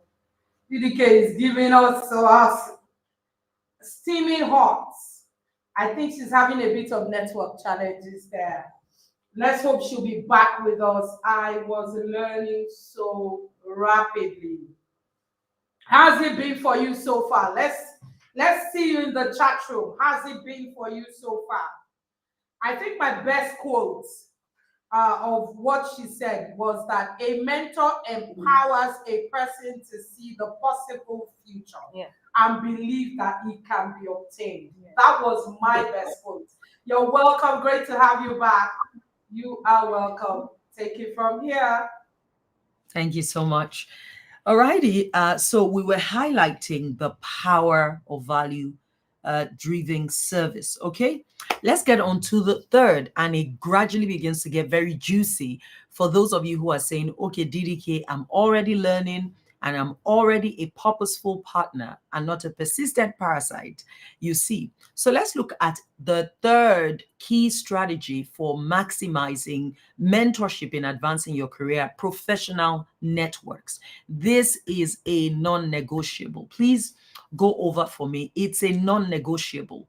If you want to find quality mentors who can support your journey and can get you into spaces of value, spaces of advantage, and move you forward consistently within your career, then you need to be part of professional networks, professional associations, professional bodies, learning networks, industry groups. Create for you a collaborative platform to find like-minded professionals as well as senior leaders who are in your field, right? So you can't joke with this. If you are keen for mentorship the rest of this year and accelerating your path in 2026, as far as your career is concerned, then you really just have to begin to ask yourself, what are the local and the international bodies that exist? It's a simple hack, but it can be a major game changer for you. It's going to multiply your exposure. It's going to create access to collective mentorship. Sometimes it's not one-on-one, but you're going to be able to be in a room or in a space where mentors within that industry are present. It also guides you through, offers you professional credibility, because those networks will often give you access to certificates or certifications, conferences, industry-specific programs, ability to submit papers in journals, and it just shifts your game. As you learn, you grow. As you grow, you open up more doors for your career. For you to be able to make the most of professional networks, you have to grow your ability for networking. You can't afford to be a monitoring spirit in professional networks. You have to choose visibility intentionally. And then you have to practice reciprocity, where you are also now, as you're getting mentored, picking others to mentor and opening doors for even colleagues, sharing information, insider information that could become valuable for others. At number 4, let's explore yet another stream of mentorship for career acceleration. And this is around finding industry leaders. It matters for you to find, through direct and indirect mentorship connections, leaders in your industry. There is something that we call the principle of transcendence. And the principle of transcendence is simply this: for you to create a 3 to 5 year plan for your career, you have to find today people who are living in the reality of what you desire for your future. So you ask yourself, if I attained my highest vision over the course of the next 3 to 5 years, who would I be? What would be my role? What kind of skill sets will I have? What kind of bodies will I belong to? What platforms would I be taking? What would I be earning? You put that aspirational profile of who you want to be in 3 to 5 years. You put it down and you start to say, who is living in this profile right now? Whenever you are able to answer that question, who is living in the reality I aspire to? My God, it can accelerate your career almost 10x. Then you take that profile, find those people and create connection points to those people. If you can meet them one-on-one, wow. If you can't meet them one-on-one, you have to create indirect mentorship opportunities. What books are they reading? What companies have they built that you can learn from, right? What conferences do they speak at? What observations can you take of their journey that can radically impact the way that you succeed within your own career? The wider you create that profile, you should be able to fit in between 3 and as much as 7 people into that aspirational profile. And your goal should be to meet at least 2 of the 7.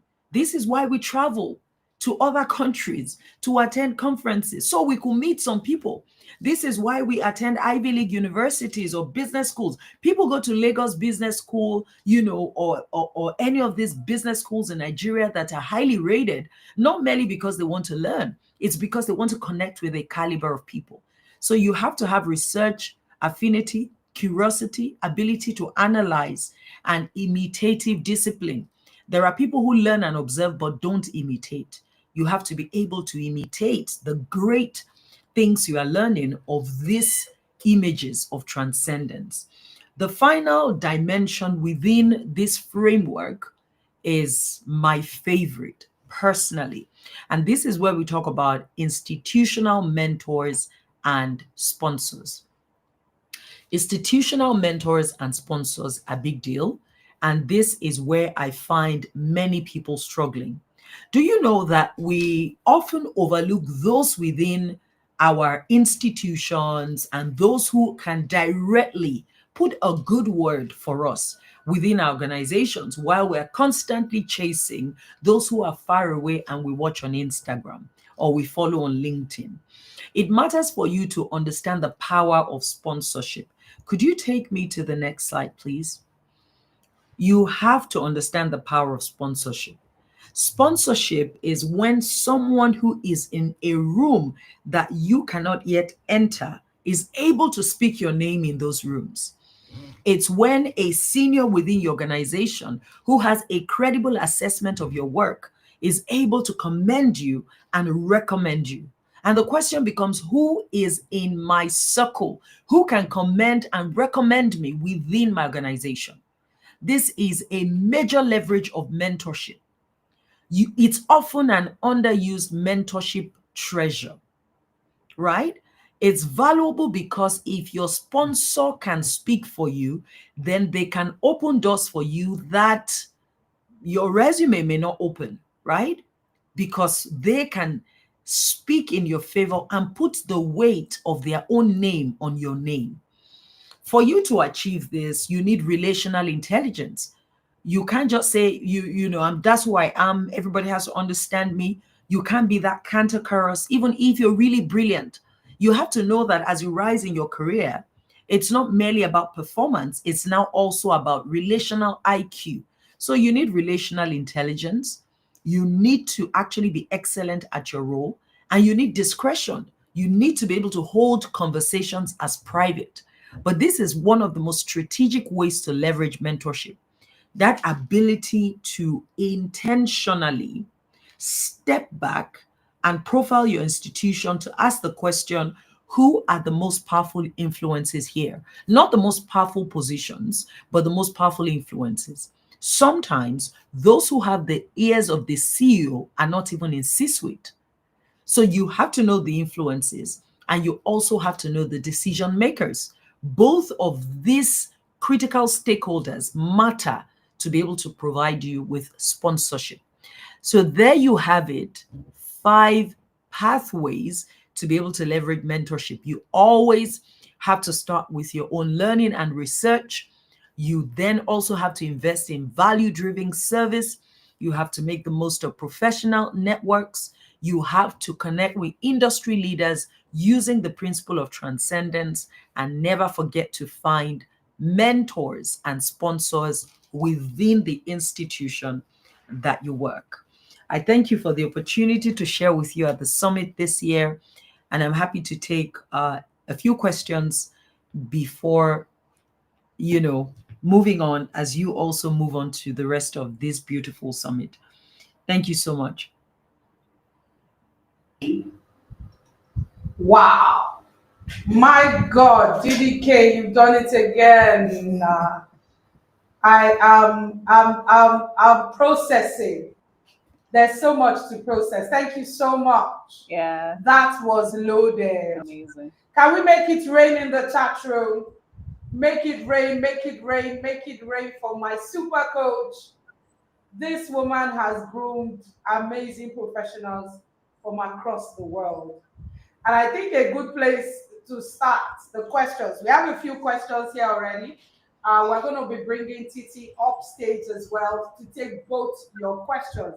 But before we bring Titi up, I think a good place to start is how I stepped into the Future Forward community. I remember about 2 years ago, I reached out to DDK on Instagram because I'd been following her for so long. And I was someone that felt that mentoring relationships, yes, they're very good. I have a few mentors. In fact, my mentor in consulting, Pastor Wale Morokeji, is someone who has groomed me so greatly. If I didn't have him, I don't think I'll be a fantastic consultant. I remember when I started, working with him, maybe let's say about 15 years ago, and I would use the word I'm a consultant. He said, in Yoruba, shut up. You need to have spent a certain number of years, consulting hours, before you can call yourself a consultant. Call yourself trainee. Put trainee in front of it. You are still in training. And I took that journey so decisively. I'm going to ask this question because I can categorically tell you that finding the Future Forward community was one of the best things that happened to me. It might not have been a clear mentoring relationship, but it was a community of thought leaders that was led by you. And there were so many things that I took from 2 years ago that 10x my speed and growth. Now, for people who are senior level guys, because we also have people who are mid-level and, hoping to step into the C-suite leaders, mentoring becomes very difficult because they also feel, I know a lot. I'm not ready to follow someone, even if they're a thought leader, and I don't want to submit to anyone. Yeah. What do you have to say to those people? Because actually, if you're a C-suite leader or you are an emerging C-suite leader, then that perspective is very dangerous, because what you find is that you now play into the Pareto principle at C-suite. You find that it's only about 20% of your most defining competencies that create the 80%. The power of mentorship for a C-suite leader is knowing what 20% will give you the 80%. That's it. That is the power of mentorship. That's the power of, the gift of an industry leader, the gift of a high impact community. It's not that you're not smart and you don't have your toolkit. It is that you're constantly dealing with, realities within that career or that institution that just has you juggling balls and asking, are we pivoting? Are we scaling? Are we, cutting back? Are we expanding? What are we doing? And mentorship gives you definition. Mentorship teaches you what to use within your toolkit that will work. Imagine knowing that you've got 100% in your toolkit, but not knowing as you rummage through that toolkit, the 20% that gives you the 80%. And the final thing for a C-suite leader, many things I could share, but something I really would love to highlight. As you rise in your career, you naturally amass either sycophants or those who are genuinely in awe of you. As you rise in your career, you would have a track record and a trail of successes. That's why you're rising. And so there's more admiration for your path, which can weaken your ability for self-reflection. What does a mentor or a coach do, they help you read the label of the box that you are inside. When you are inside your own box, you can't read the label outside it. It takes a mentor to step out of, who is outside that box to say, this is where you are in your leadership right now. These are your blind spots, and this is how you need to grow. Yeah. Powerful. Wow. I love it. Wow. Wow. I think I've already picked my own notes for today. And quickly we'll welcome Titi on stage as well, the CTO of MTN Benin. Okay, we need to take a quick break before we do that. We need to take a quick break and we'll be right back. Don't go anywhere. Make sure you're dropping your questions. There are so many comments in the chat room already. Uchenna says mentorship gives you definition. Yeah. Uchenna also says you must have principles. You must have principles. Tega Mogo says Imes was everything. Imes Inner Circle was everything. Bring it back, DDK. I'm with Tega. Bring it back. We need it badly. We'll be back shortly. Just stay with us.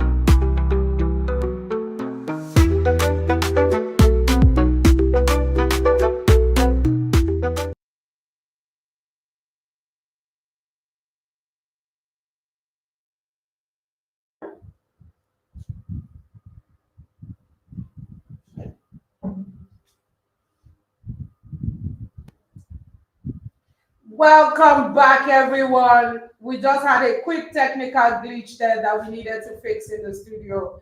And it is time for our question and answer before we let our two speakers go for tonight. And with a serious welcome, let's welcome DDK back on stage. And of course, Titi Fakwade from Benin. Benin Republic. We call it Benin Republic. Let's have them back on stage so that we can take our questions. A lot of people have sent us questions in here that would like to take with them. While we're waiting for them to come up stage, Theodora Chiedu says that answer was powerful. Ichena says you can't read the label outside of your box when you are inside of it. That was it for me. I wrote it down. I'm not just in this summit to come and host or be a part of the summit or be co-convener. I'm here to learn as well, because you can be in that box and you are missing. Yes. Is Titi here with us in the studio? While we're waiting for her, DDK, we got two questions for you. And this person is saying, for the mentor-mentee relationship, when choosing a mentor, what would you say are the critical elements to consider to ensure that there is a perfect match? This person says they've been in a mentoring relationship that drains them rather than adding to them. What do you think about this?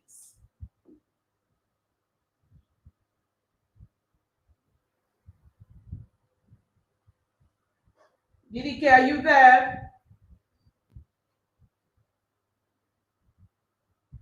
Okay, I think we lost her. We'll wait for her to come back right in. Titi Lokwe, are you? Yeah, you're back. You're welcome, ma'am. Did you hear the question, or should I take it again? Oh, wow, there's been a question. Please take it again. The network glitched for a bit there. I said this question is for you, and the person is saying, in the mentor-mentee relationship, What makes a perfect match? What are the key elements I should look out for before picking a mentor, even in my own industry? Because I have been in a mentoring relationship that drained me instead of adding to me. That's a great question. What I would love to start with is, just like you want to pick a mentor, we have to be sure that the mentor wants to pick you. I Wow. want to just ensure that we don't miss an important part of this mentoring relationship, because we have a near pandemic that is happening when it comes to mentorship. People come to the mentorship relationship based on what they can get, and that is already a no-no. It's a fundamental flaw in the mindset that we come into a mentorship relationship with. You can't afford to just be thinking about what is a need for you, or else it's going to be obvious when you get into that relationship and it's a turn off. But anyway, 5 things you should be looking out for. I missed many others, but 5 top things. Number one, there has to be an alignment between vision and capacity. So before you seek out a mentor, you must have done that image of transcendence exercise that I was talking about. You must already have profiled where you want to go in 3 to 5 years before ultimately saying that a mentor fits it. We choose our mentors for all the wrong reasons. People who have a large following online so that our street cred is better. Oh, I know this person and that's my mentor. That's not good enough. Wow. Sometimes we're seeking mentors to heal psychological sense of inferiority that we should take care of as a separate therapy or counseling investment, not a mentorship investment. So don't come into a mentoring relationship with baggage, identity baggage. And nobody comes into any relationship perfect, but make sure you're not looking for a crutch to lean on, or else it will be obvious and your mentor could even become your tormentor, because everybody is human.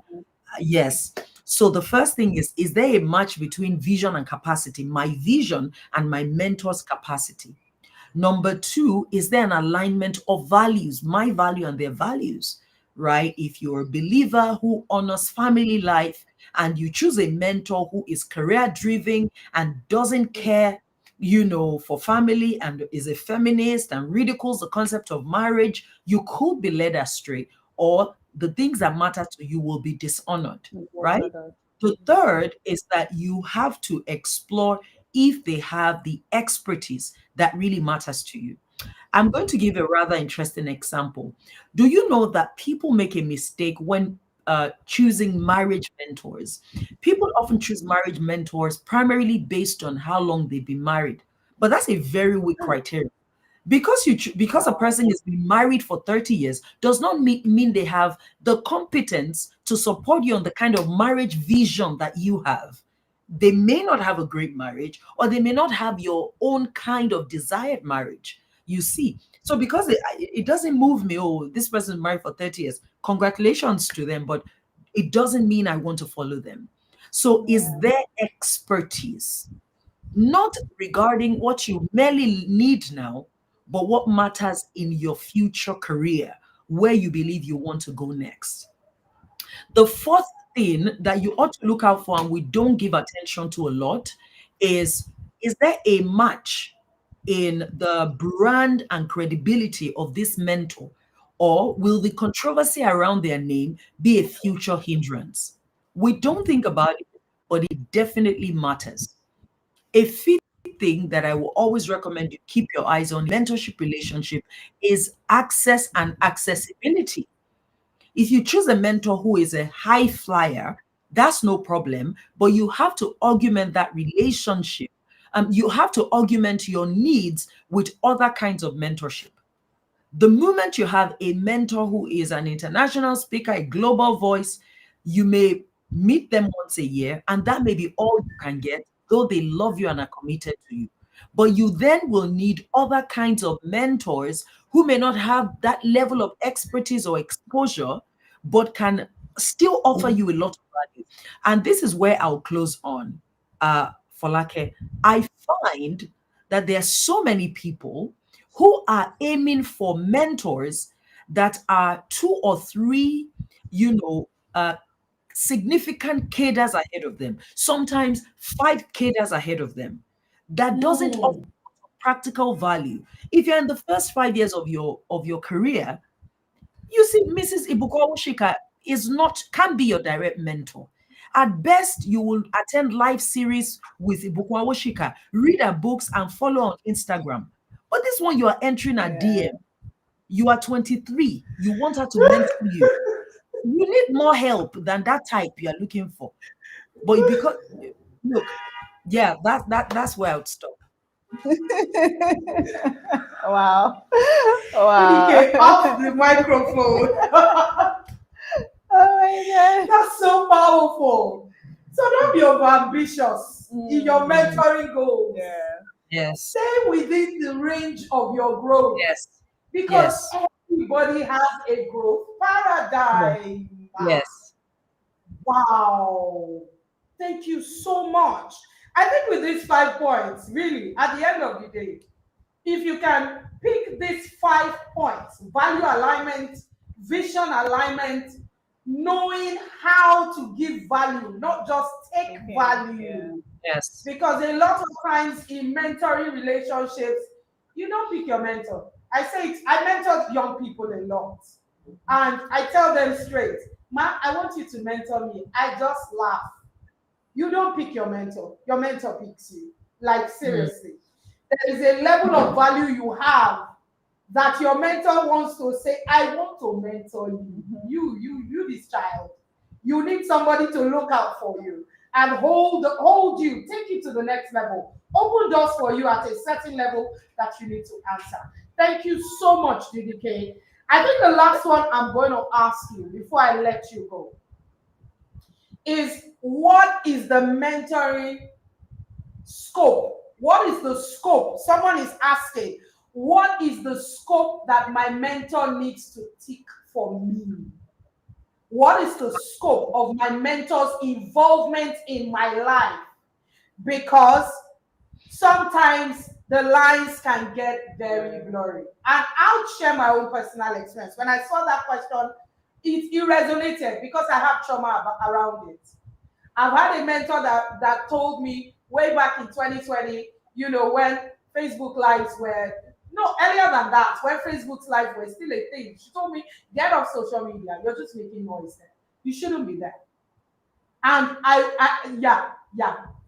real life story, true life story, my story. Yeah.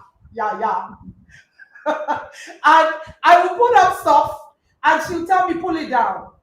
Yeah, my mentor. I can see the look on your face. And the only thing I could do at that point, thank God for the Holy Spirit, and thank God I'm someone who has a lot of introspection and self-reflection. I asked myself, am I convinced that this direction will better me or undo me? What did I do? Don't tell her, I blocked her everywhere. So I would save my mentor the misery of having to see those things and be uncomfortable. I took the easy way around. I just blocked her, so she couldn't see anything that I was putting on. I found out there was a block button very early than most of you, so I was able to use it. So what is the scope of my mentor's involvement in my own life? That's a great question, but it's not a black and white question. So the way that I would rather answer it as against what is the scope of my mentor's involvement, because to answer that question effectively, it has to be co-created between you and I. I can answer it on a case-by-case basis. If you sit with me and say, "This is where I am," I need to know your age. I need to know your years of experience. I need to know your season. Are you in a clarion season where your eyes are just opening to purpose? Or are you in a pivot season where you're shifting the path you're taking so radically? Are you in a maturing season where you worked so hard and you are now passing on a legacy through discipleship and mentoring? Are you in a scaling season where you're expanding on the vision you've been building? Are you even a sleeping season where you've just lost energy and pace? It depends on where you are. I will want to know your age, your years of experience, your season of life. I will want to know if you have mentorship trauma already, you see, and I will want to know who that mentor is, their own age, years of experience. Are they male? Are they female? Is your mentor male? Are you female? What are the genders at play? You know, so rather than say what is the involvement, I will give you some factors to think about in shaping involvement and protecting yourself. Let me give you somebody's question Question, that is yeah. in line with it. Someone just dropped it. He said, how do you know when to step aside when a mentoring relationship is no longer serving you? Okay, let's see if there's a pairing I could do with that, though that again is such a separate question, right? But I will make an attempt or finish this and go to it. But a few things to keep in mind. The foundation I would love to lay for you is that any form of mentoring abuse that you experience is significantly facilitated by you as an enabler. You need to know this. Yes. Especially people of African descent, we do not understand boundaries, even well-meaning, kind people. And permit me to say, the older a person gets, the less likely in many cases that they will understand and honor boundaries, because they are quite set in their ways. And the more the tangential gap between you and your mentor, age-wise, experience-wise, even financial status-wise, the more the likelihood that they step out of mentoring into mothering and they become parents unconsciously, you know. So you are responsible for the boundaries. And a few things around that is what I now want to share to be able to craft an involvement that, you know, serves you and also saves you. The first is that do not have, if you can, a mentor that is a universal mentor across multiple areas of your life. If this should happen, allow it happen incrementally based on trust and track record. I hope you understand this. This is the most powerful foundation to lay. Do not open up yourself to a mentor that you treat immediately as a life mentor, a mentor that has access to, you know, your career, your marriage, your health, relationship, everything. Yeah, and that's what we often do. You know, people come into our lives, you start to give them updates they didn't ask. You start to, you know, you are the one who begins. We often start it. We open all these different doors and windows, look into my private life, see where I am. People send bank account statement to mentors. What are you doing? You've made them your financial coach. You know, it's too much. And then the mentor looks at bank accounts, is like, this girl has this much money, no problem. I will manufacture the need for the money. So don't make a person a life mentor, except it incrementally grows based on trust and track record. That's the first. Segment mentorship relationships. This is a career mentor. Keep it that way. This is a spiritual mentor. Let me tell you one of the struggles of kingdom people. Kingdom people made their pastors their life mentors. So their pastors who didn't have business or career experience, in many cases, were giving them counsel from a very shallow career perspective, and people made a lot of big mistakes. They tell you this job you are taking that is not allowing you to attend midweek service. Whereas on your career trajectory, you can have a season of your life where you can't attend weekly service, and God is not angry at you. 100%. Yes. It's a season of investing into becoming who you need to become so that you can negotiate outcomes for others. You can negotiate the destiny of others. Look, it's a very elaborate. Yeah. But let me just one more, right? When it comes to managing that involvement, don't, you know, seek a life mentor, except it grows incrementally by trust.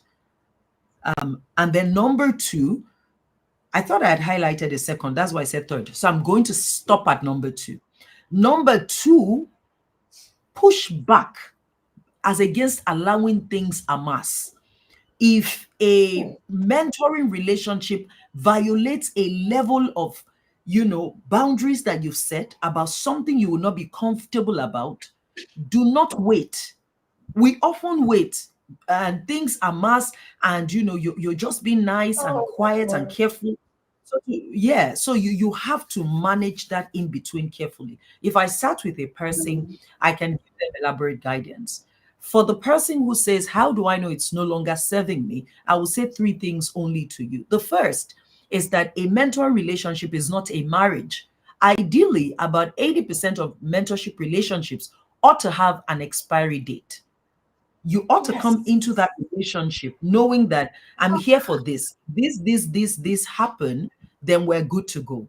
You ought to have that. Once We're that good growth to I've activated growth at this level. But the way to do it is you don't discard the relationships, you transition them. So they can move from being your mentor to being your big sis or being auntie, so you still reach out, that's my chairman, or that's a big boss. You just transition the relationship. That's my boss for life. But you're not accountable at that very rigorous level. So that's the second thing. The third is if a mentor becomes a tormentor. And I will give you 3 subs under number 3. A mentor attacks your identity and breaks your spirit that you are worse off internally than when you met them. That relationship is to be cancelled. Number 2, if a mentor violates your conviction and your values, whether a man that is now trying to get into an amorous affair, or a mentor who tells you to co-create a company, register it so you can move some contracts, and you start signing nonsense in the favor of people. Do all these things where your convictions are dishonored, it doesn't favor you again. Number 3, if a mentor becomes competitive, and it will shock you, this happens a lot. A mentor becomes competitive. A mentor is taking your ideas. You are noticing it's being executed in their own institution because they have more money and they have more gravitas. Yeah, these things happen. You step back. Those are some factors to watch out for. Wow. DDK, where have you been? I think I needed to meet you like some 10 years ago. I would have made better. Can you make it rain in the chat room? Yeah. This has been so insightful. Yeah. I thought I was weird when I used to say loyalty has expiry dates when it comes to mentorship. That there's a time where you need to. I told one of my very loving mentors, I said that season has closed, another has opened. And I honestly want you to pray about it because I know God is going to tell you to. And my mentor had a good laugh and she said, I think so too. Because I had the conviction and I had the boldness to set those boundaries. One of the key things as we let you go, because we've kept you here for so long, we need to let you go. One of the key things that you said that was so powerful for me is that the mentoring relationship is segmented. Yeah. You need a mentor for certain areas of your life. They are not your life coach. Your mentor is not your therapist. Get one. Yeah, get one. Get your therapist. Take it away from your mentor. Don't go telling your mentor every single thing about your life. On that area of your, that's my own takeaway. Tinuke, what's your takeaway as we let DDK go? It's great to see that people can exist in different buckets in your life. Buckets. So they have different pockets that they serve. There's a pocket for money, there's a pocket for advice, there's a pocket for relationship, there's a pocket for career. So you can't have all your hands in all the pockets at the same time. True. You have to dip into one, get what you want to get, dip into the second one, get what you want to get. So that's amazing. Thank you so much, Ma. Thank you so much. Can we make it rain as we let DDK go tonight? Thank you for making it a huge one for us at the Career Acceleration Summit. If you are yet to share the live, put some some emojis in the chat room. Let DDKs feel all the love that we're giving. So many people have said so much in the chat room. So many people. So many things have been said. Segment your mentor. Don't make the person your life mentor. Don't open yourself to a mentor who you will treat as a lifesaver. We have learned so much. And we're going to take a quick break. We're going to take a quick water break before we bring in our last speaker for tonight. If you have been having an amazing session, share the live. Let someone catch this on replay. Let's take a break.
Welcome back, everyone. Was that an amazing session or Wow. what? There's this TikTok. She ate it so good. Like, it was hot. It was a session that we could go on and on and on and on. I'm telling you, it was not enough. it was not enough. It was not enough. I wish I could eat more.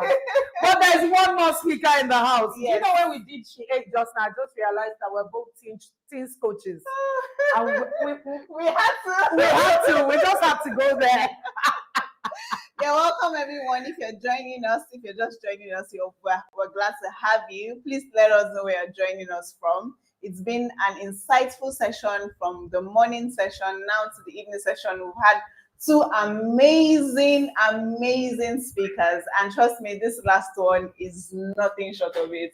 Before we jump into it, Yeah. let's remind them to fill the feedback form. How has the summit been so far for you? It is pinned right there above you. Click the link to share your feedback for the summit so far. Please, we want to hear from you. The feedback link, you can scan the barcode, you can click the link if you can't scan, and tell us how has it been so far for you. Let us know how well we're doing. We would love to hear from you. Amazing. So we're going to be bringing our next speaker on the stage. Are you people ready? Final sets for Drum the night. roll. Drum roll. We are ready. It is. I'm sure when you hear our next speaker, you will be amazed at the lineup of speakers that we have for you for day 2. Day 1 has been great, so day 2 is going to be much more. You don't want to miss it. So our amazing speaker, his name is Edward Enejo. Sorry, he's a digital project manager, tech career advisor, and speaker with over a decade of experience driving complex digital projects across public and private sectors.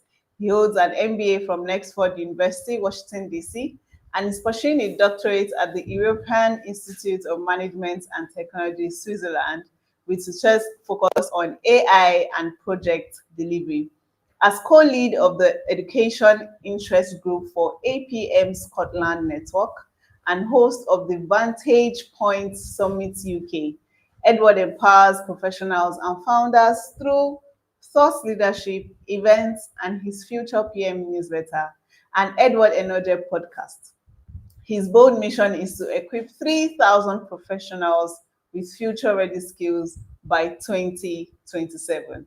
A dynamic speaker who has reached over 10,000 people, Edward is a Forbes BLK member, recipient of the Global Recognition Award, and honored with the Nelson Mandela Leadership Award of Excellence. He also serves as an ambassador for the West Africa Youth Council, shaping the future of work, one project, one career, one conversation at a time.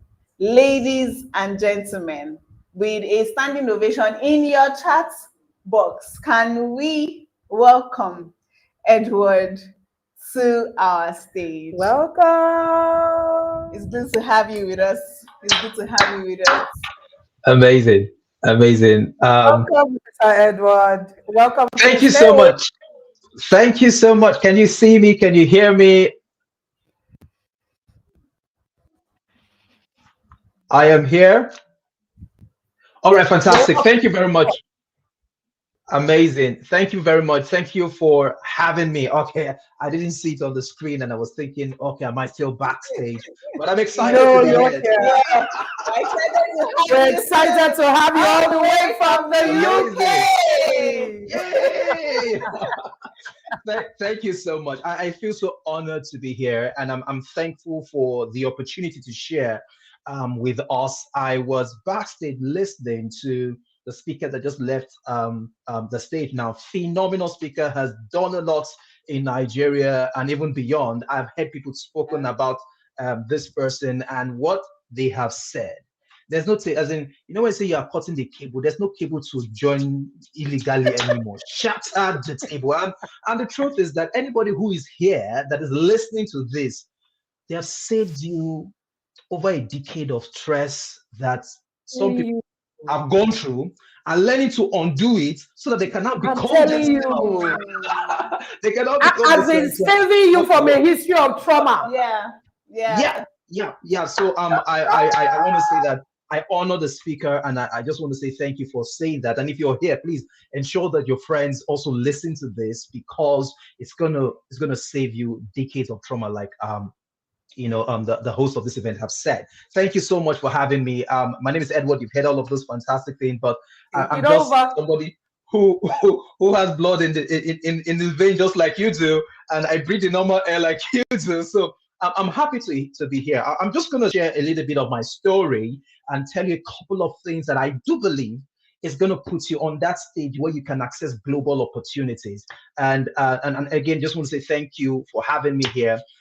What I believe is what I'm going to talk about. Whatever is not going to work, I'm not going to tell you about it. I'm very honest. I'm very brutal. Sometimes I have conversations with myself and I tell myself the truth. Sometimes I use words that some people can take, like, why you this harsh and all of that. But it's just, if you want to really move from where you are to where you want to go to, you have to be brutally honest with yourself. And I'm going to be doing that in just a few minutes here. So stay with me. If you have a friend that needs to be here, let them come here, because what I'm going to share, what I'm about to share with you is going to really position you for global opportunities. And I know that you're going to love it.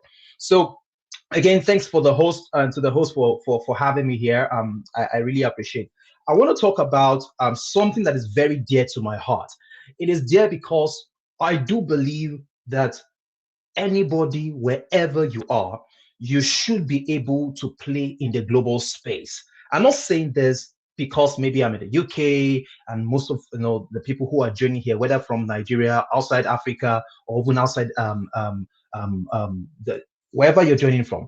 I'm talking about opportunities that makes you globally competitive. That is what I'm talking about. And I mean, a little bit of my story, right? How did I get here? I studied physics in the University of Federal University of Technology, in Niger State.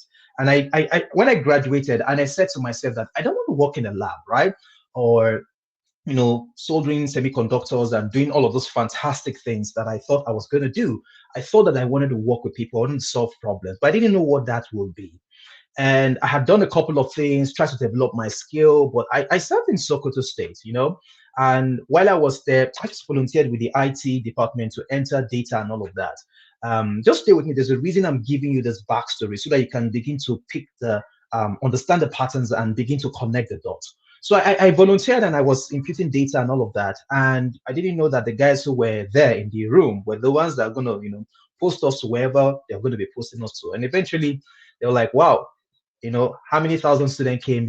You graduate rather came, you and a couple of people volunteered. All right, let's see where this goes.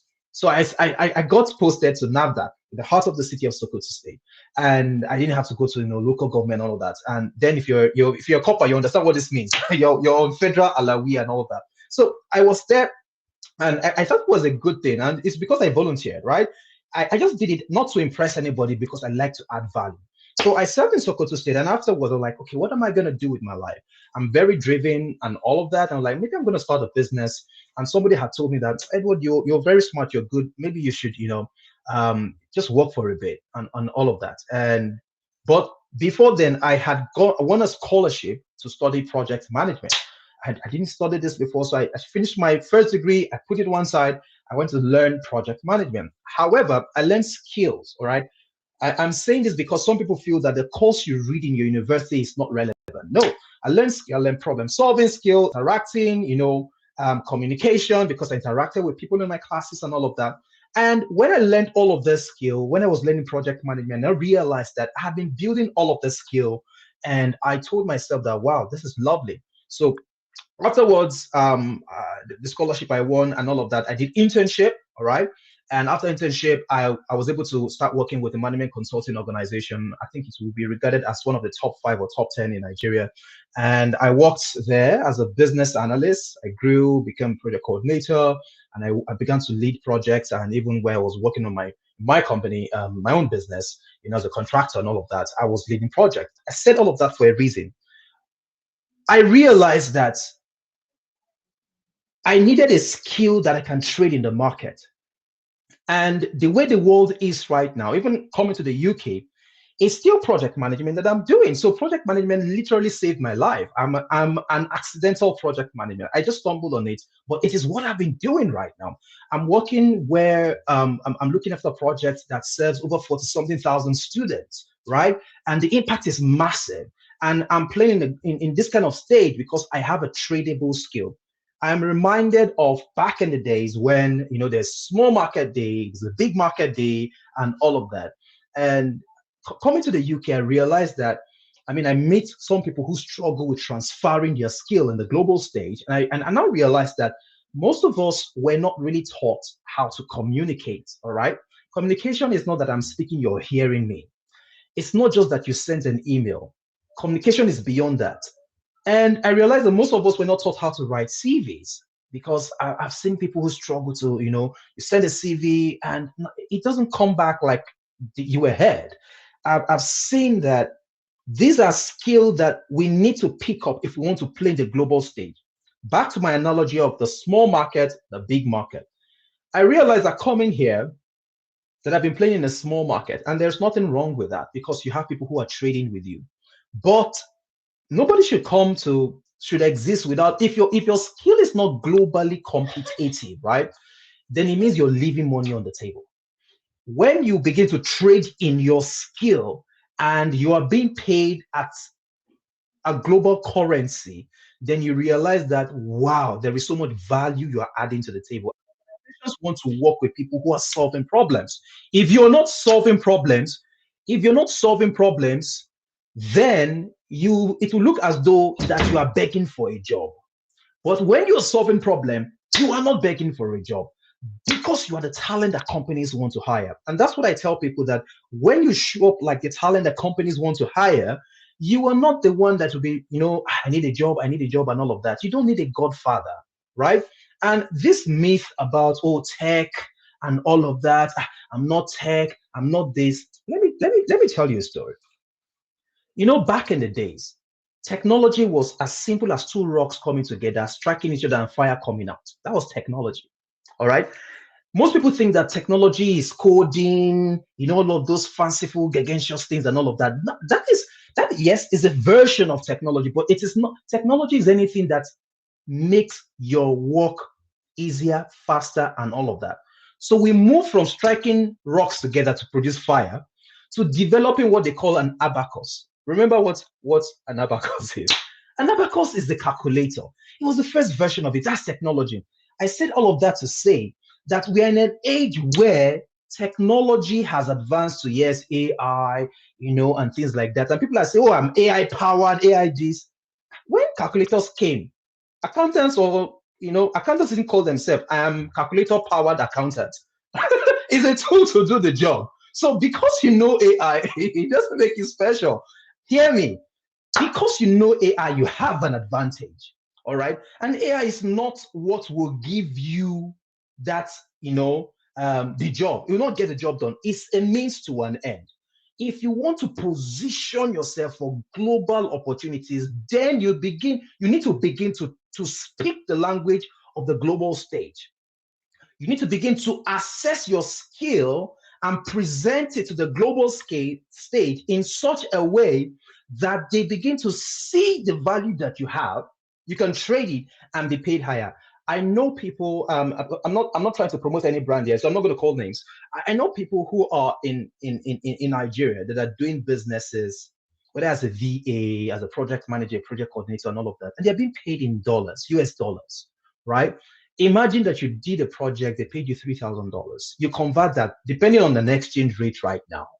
You know that you are making so much money. Yes, if you are trading your skill at a global stage and you're being paid at a currency, at a level of a currency that is higher than, due to inflation and all of that, you see that you're living a big life. When I moved to the UK, to be honest with you, when I realized that, back in Nigeria, I am this, I am that, I am this, certified this and certified that, I just discovered that I was all over the place. I needed to now narrow down, I needed to niche down and begin to present myself in such a way that they can understand it. I spoke to somebody in Canada who said that there are some job titles that they give us. It's just to support our egos. When you now get to the global stage, you realize that manager that you are at the global stage, maybe you're just an officer. It's not, I'm not trying to say that it is a low place. No, on the global competitive scale, if you bring your skill, you bring what you can add to the table and all of that. When you begin to measure yourself, like, I just been given a title, that the skill I really have, it is this level. And so those people who have understood this, they try to travel outside the country, they leverage on platforms that are available to you, but you're like, what's all of this Coursera? What's all of this EDX? It doesn't concern me. they leverage on it. They attend Harvard Business School online course, and they attended an MBA from another country. They attend a doctorate in business administration from another country because they are trying to be globally competitive. Once you become globally competitive, you are called an expert. As a matter of fact, there are people who work in Nigeria because they have worked outside. They are Nigerians, but because they have worked outside the country, come back, they are being paid as experts. They are not paid like somebody in Nigeria. Do not kid yourself. We are all in the business of trading skill. Whether you say you own a company, it's because you are trading skill at a massive level. If your skill that you are bringing to the table is not, in quote, valuable, then you will beg. You will try to grease hands. You will try to do all of that, look for connection and everything. Here, there's nothing about connection. Can you do the job? Do you have value? Are you globally competitive? You get the job. And if you're so good, there's something even called global talents and everything. The US has their own and all that.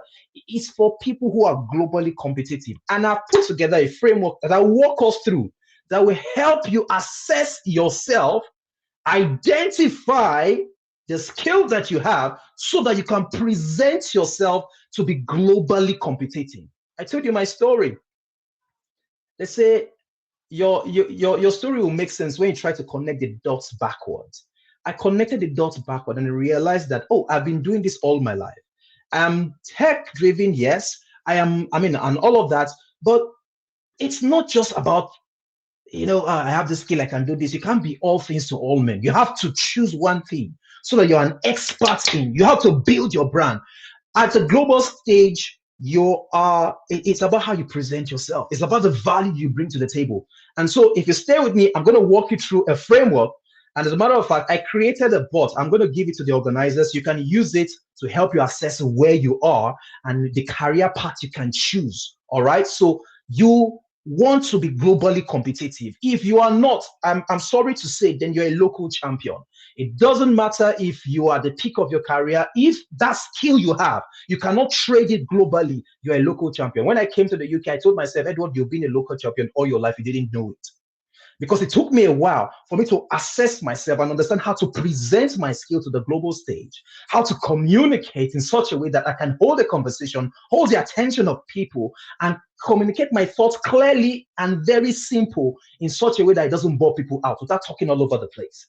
I'm not using a script. I'm not presenting with slides and all of that.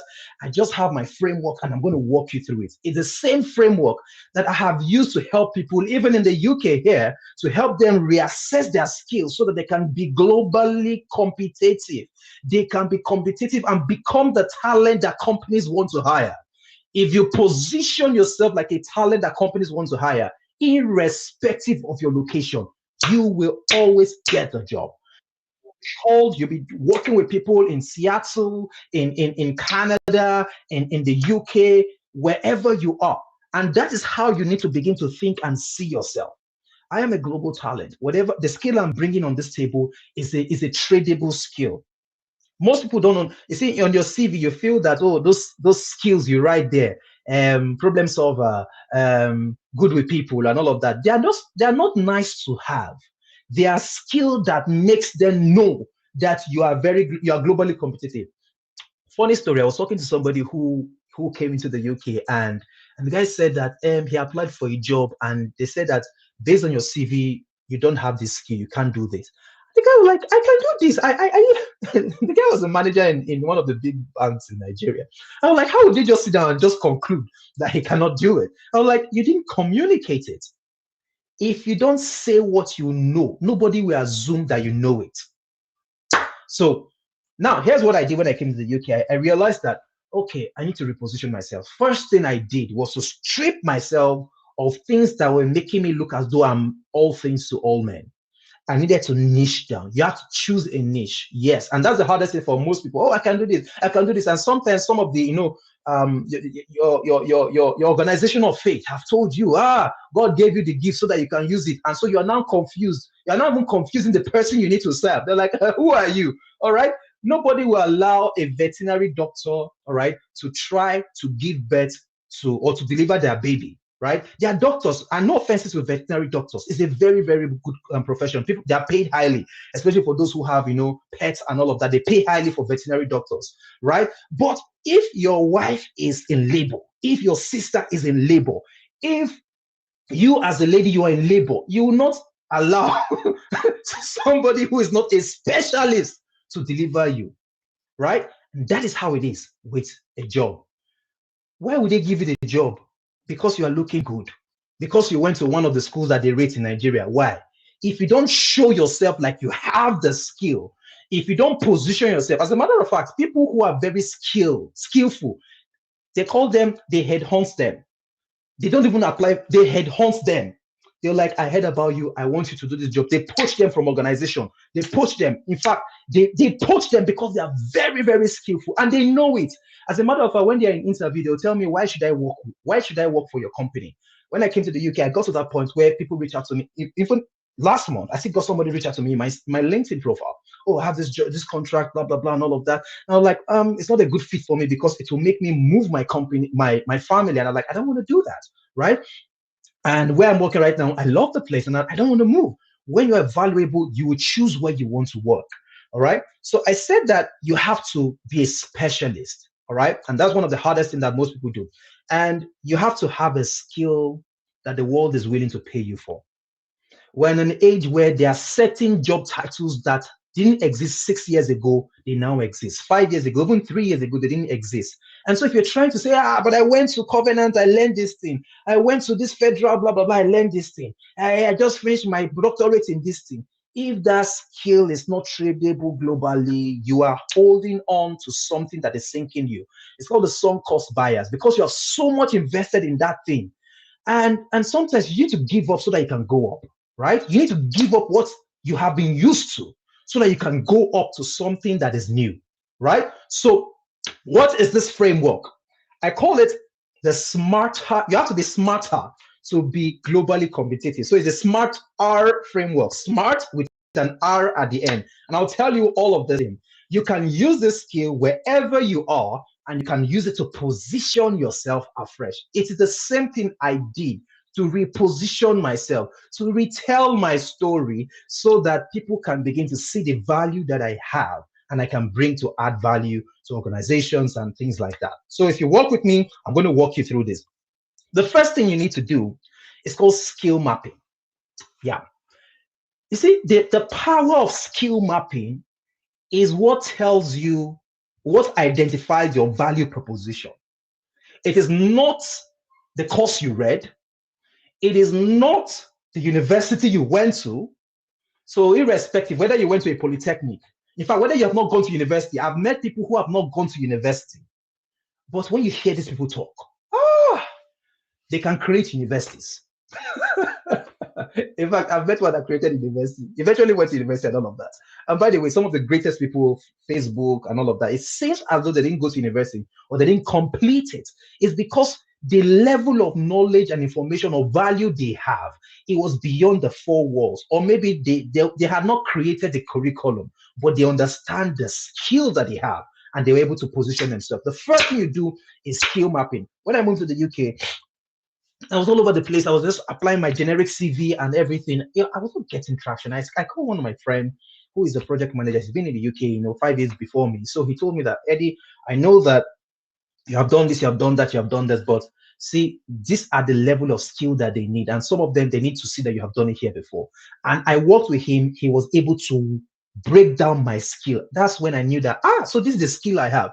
Problem solving, communication, your ability to simplify things and all of that, and stakeholder engagement and things like that. These words, you feel that they are simple words, but if you have not been able to dissect it from the course you read, then you don't know the value of what you have. Yes, you feel that probably because you have a doctorate, you have gone to one of these Ivy League schools in Nigeria or even outside the country. If you don't know the skill you have, then you cannot connect it to the career path that exists in our current time, right? So once you've mapped your skill, the second thing you want to do is that you want to get a mentor who has gone ahead in that thing. And I'm not talking about mentoring, always be talking to the person, all of that. I mean technical mentoring, all right? Not to tell you what's the purpose of your life and all of that. Technical mentoring that will handhold you. I told you my story, and the reason I told you was my mentoring period was that boot camp I joined, project management boot camp. I met some great people, and I was able to build that skill and connect it to my first degree, analytical skill that I learned in physics, problem solving skill that I learned from physics. And I thought, oh, I have this thing already, but I need to know how to use it in this new environment of project management. And that is what I am doing right now. All right. So mentoring is very key. So if you find any accelerator program, any career, things like that, or how to learn data analysis, how to do this thing, how to do AI prompting, product design, UI, UX, there are some career paths that they are not going extinct. AI has not come to replace them. It is a person who knows how to use AI in that field that will replace those people who don't know how to use AI. All right. So don't feel that, oh, AI has come, everybody got AI can do. No. If you know how to use AI in that field, you replace the person who doesn't know how to use AI. And I talk about this a lot on my LinkedIn page, on my Facebook page, and all of that. And so you can follow me, you can understand more about this thing. So get mentoring. All right. I'm talking about project-based mentoring, not just talk. No, I want to see that you can do this. Interviews in the UK, they'll not tell you to define things. They'll not tell you to tell me, they will tell you, tell me a time when you did this. It's called behavioral question. Tell me a time when you did this. As you're talking about it, the steps you took, how you went about it. So you now need to know how to structure. They will tell you, how do you manage multiple tasks with conflicting deadlines? You're like, where do I start? This one is like, it's more than jam question. What is this? What is that? They just need you to say, oh, I use the Eisenhower matrix. I look for what is urgent and important. They need you to be technical. They need you to be structured and logical in how you approach the problem, to solve it. So these are things that we need to learn to communicate. I've used about 3 skills in just that thing I described to you now: communication, problem solving, analytical skill. These are things. Skills are not just there as trophies on your CV. As a matter of fact, you must assess those skills. I put together a bot that you can put your CV and tell it your career and all that. It will tell you the skill you need to begin to put forward. All right. I will share the link to the bot. All right. GPT that I custom designed for this purpose. I'll share with the host, and so that they can share it with people who registered for this program, so that you can use it yourself. It's free of charge. You can access it. I built this thing because I have learned the skill, and I want to make sure that other people can be able to do this as well. So you can use this to map your skill and get a mentor that will help you through this whole process. The idea is awareness. You see, you need to build awareness. One of the skills that is not going anywhere is ability to market yourself. And you do that by telling the stories. Don't tell them I know how. Don't be talking all of the technical things and all of that. You need to tell stories. Let them see how you did certain things. On your LinkedIn, don't just go on LinkedIn and become a monitoring, for lack of a better word, a monitoring spirit. To be liking things and all of that. Be a creator. Don't go there and echo what other people are saying, or be a commentator alone, a spectator. Be a voice. Talk about the things you have done. When I got into the UK and I realized that, LinkedIn, let me tell you how it goes. A recruiter will look your profile, and they will look at it. They will look at your profile, look at how you have built your profile, and they'll go and check the things you're talking about. If what you're talking about does not link to what you say you know, then you don't know what you say you know. Or maybe you yourself don't know what you know. When I did the mapping, I got a mentor to speak to me. The awareness day, I started writing every week. 5 lessons I learned in leading this project. And thankfully, I had images. I put the image of when I was delivering a presentation, when I was speaking, or when I was delivering a project and all of that. I put the picture and I tell a story. This was the problem. This is what I did. This was the result. This was the challenge, and this is how I overcome the challenge. This is what I learned from this project. And I began to tell stories and tell stories and tell stories. That was awareness. And guess what happened? I got somebody from even the UAE reach out to me. There's an opportunity. we'll move your family and all of that. Like, I just came to the UK. UAE is not my destination and all of that. So I said this to emphasize the power of storytelling. Tell your story. Nobody's going to do it for you. Technology or social media has democratized access to visibility. On your profile, you can have 20,000 people, 16,000 people, 3,000 people who are listening. And as a recruiter on LinkedIn, they can even look at your profile without following you.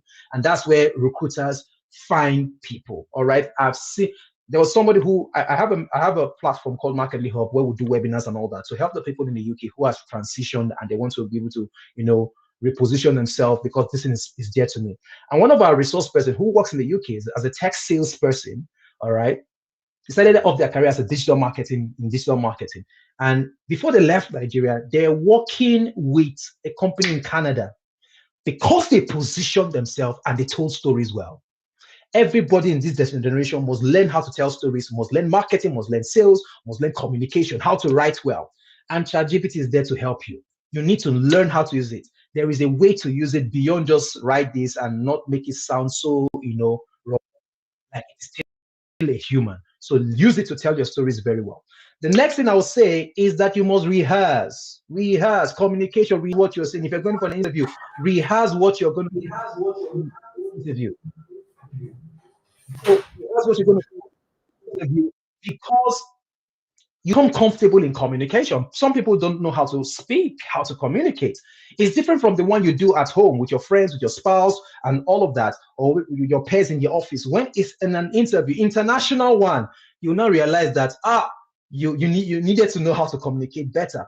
And it's not right for you to go show up for an interview that even what you are saying, you are just hearing for the first time. There's a framework. Whenever you're talking, you introduce yourself. This is who I am. This is what I studied. These are the projects I've done.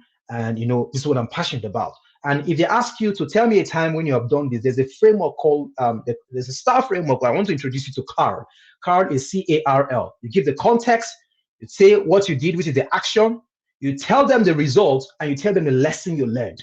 Because when you tell them the result and the lesson you learned, you go beyond just listing the things and say that this lesson that I learned is what I am bringing to your organization to help you see that I will not repeat this kind of mistake, or I will ensure that this kind of thing is avoided. All right. So that's the rehearsal. Then the C here is that you need to take action. After rehearse and all of that, take action, begin to apply. So I kid you not, I applied for over 600 jobs on LinkedIn alone, outside other platforms, when I come to the UK. This is me that over 10 years experience, fellow of this, certified this and that, 600 jobs. Now, it's not because that the market's overcrowded. It's because I didn't know how to reposition myself. So for most times, I was actually shooting blank shots, or I was shooting without a target. But when I mastered it, I got organization, top banks, top organization in the UK were scheduling sessions with me, all right? Because I was taking action with precision. All right. So that is the C. The R there is that you need to be resilient, because after you have done everything, there are sometimes you get an unfortunately email like, what is this now? Are my village people now strong and all of that? No. All right. You need to keep at it. You need to keep at it. You need to keep at it.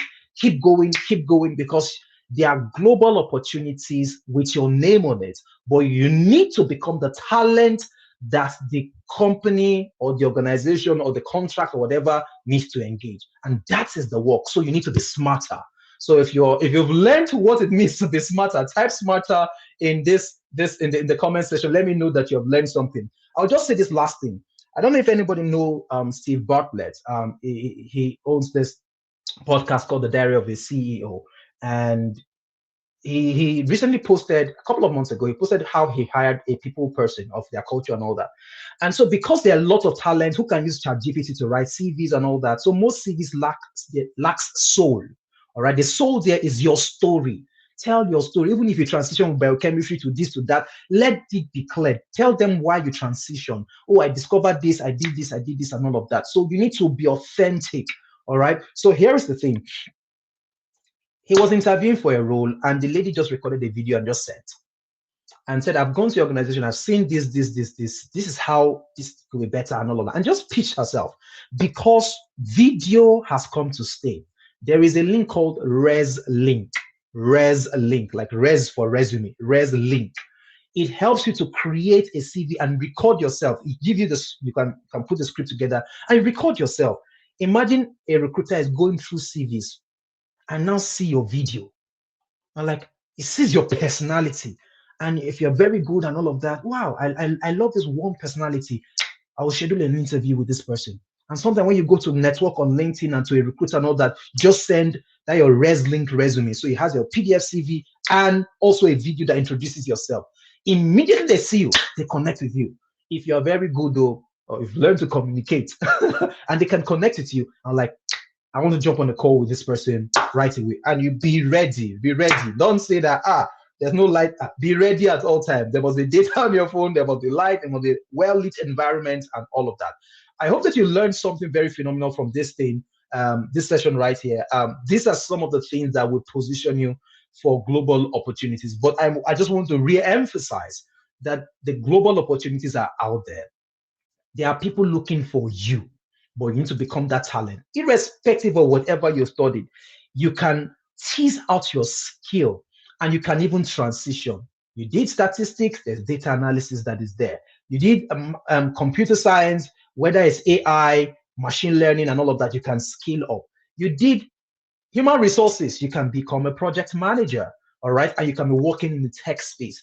You did, you can even become a product manager as well. So you don't need to be somebody who codes. And that is what I say, even in the book I'm writing, tech needs you. Technology needs you right now. We need lots of people who will be able to deliver project at large scale, small scale. Whether it's a startup that is doing something, they need a UI UX designer, all right? Being a graphic designer is no longer enough. The skill that is tradable in the global space is UI UX. So you need to position yourself with these skills or these career paths that I've talked about. You need to build yourself in those areas so that you can thrive in the global market. Wow. We said wow at the same time. Amazing. Oh my God. We're on the speed train, literally. We're on the speed train. I think one thing that the career acceleration is doing for me is that it's so fast paced. Yes, Like if you've been following the summits from the morning session till this evening session, it's so fast paced that if you are not a future forward thinking person, this might not be the place for you. Yes. Oh my God. Tinuke, can we make it rain in the chat room? That was awesome. Make it rain. That Wow. was awesome. Wow. Tinuke, what do you have to say about it was awesome. what Mr. Edward gave to us tonight? What you said about being ready at all times, as an HR professional, I've had to schedule interviews with people, and we're like, we have to turn on your video, and the person says, give me a second, I have to wear my clothes. I'm like, hello, why are you naked? Oh my gosh. I don't get it. It's a virtual interview. I obviously want to see your face, what you look like, and everything. And you're not ready. So, oh my gosh. As in, funny story. Let me tell you this. Funny story. I was one of the interviews. In fact, the interview that I did that gave me the work that I'm doing right now. In consulting, they call something dry run. We call it dry run. Present how you present to the client. So I just did a dry run. It was a case study. I walked through. They gave me 20 minutes. When I did the first dry run, I presented for 40 minutes. I'm like, that's how they'll stop me halfway. And now say my village people have come again. No, I had to now reset the whole thing, take out a couple of things, and did the dry run again. I'm like, it's now getting close, 30 minutes. Until I was able to perfect it. Guess what happened during the interview? I plugged my laptop. I forgot to switch on. After my presentation, we have gone like hours into interview. My laptop just went off. Hey, you think it's village? It's not village people. But because I was prepared, I had my mobile phone was there. I just put on the mobile phone, the same link. I was calm and I showed up again. I was like, sorry about that. It was technology and everything. And I showed up and they were like, your presentation was fantastic and all of that because I had rehearsed it. You know, when back when I was on campus, it was also part of me. And I'm back on campus. I was in the choir, so I used to sing. I was like, if you don't rehearse for a music and you show up on stage, you're set yourself up to Yes. to fail. course. Of course. That's it. So people show up at interviews without rehearsal and they expect to pass, and they'll be going for all night and rubbing oil on their head. Nothing will happen.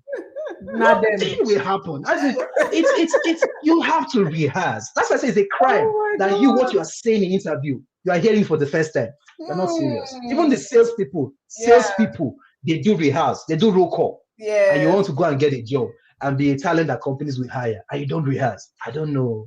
That's crazy. My people, are you smarter? Are you smarter? Are you smarter? Are you smarter? Yeah. Because everything we've said, you have to have the right Oh my skills. God. You have to have Yeah. your mentor, and not, like we said, not a general mentor. Let it be a mentor that is in line with your technical skills Yeah. or your career path Yeah. that you're looking to get. Yeah. How aware are you? Are you building Mhm. awareness of yourself? How are you able to market yourself? Are you able to tell your own story? It is your story. Yes. You should have, Yes. when you hear people's story, you can feel the authenticity in it. Yeah, it's You can- authentic. Yeah, you can feel how, and when you hear other people say, like, I've heard this story somewhere before.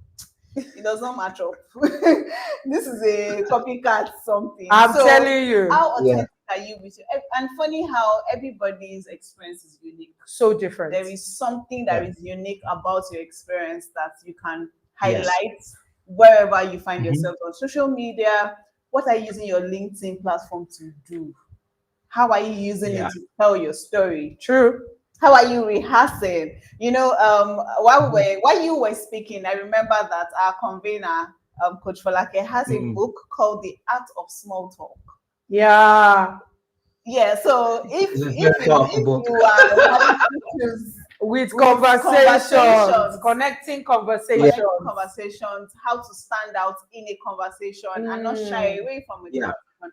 That is a book that Mhm. you need to get. You can get it online on Amazon and Seller. You can get it tomorrow at our physical event. So please, how are you rehearsing? How are you taking action? Take action Yeah. for your life. Take Everything action, you are oh. learning here is not to Take hear action. Oh. and take it home and put that you have written your own textbook. Okay, where's the one book of the textbook? We're all writing. So Amazing, that's amazing. I think for me, one thing that stood out for me, I like to take one thing away.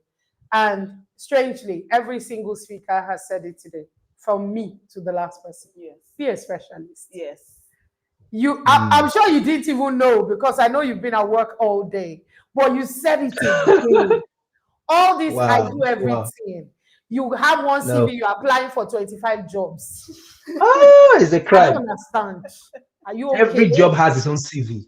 Every You job, you must understand? tailor That it to the role. that same CV. Tailor Just it to the filling role. it out. Yeah. Especially if you are in No. Nigeria. Please, I want to beg you. Uh, You're a senior level person, you're a junior level person, mid-level person. You have to learn how to tailor your CV. Yes. You must be a specialist at something. Yes. Yeah. I have 14 streams of Interestingly. income, but I'm still a Wow. specialist. Yes. Mhm. If you ask me what I am, I would tell you that I'm an organizational psychologist by training. That's who I am. Mhm. All the other expressions are a fallout of my specialization. I'm not confused. There is one thing that's the umbrella. There's an umbrella for it. Yes. It's like a tree that is very, but have different roots. But the Branches. stem is strong. Different branches, but the stem is strong. I know that I'm a digital project manager.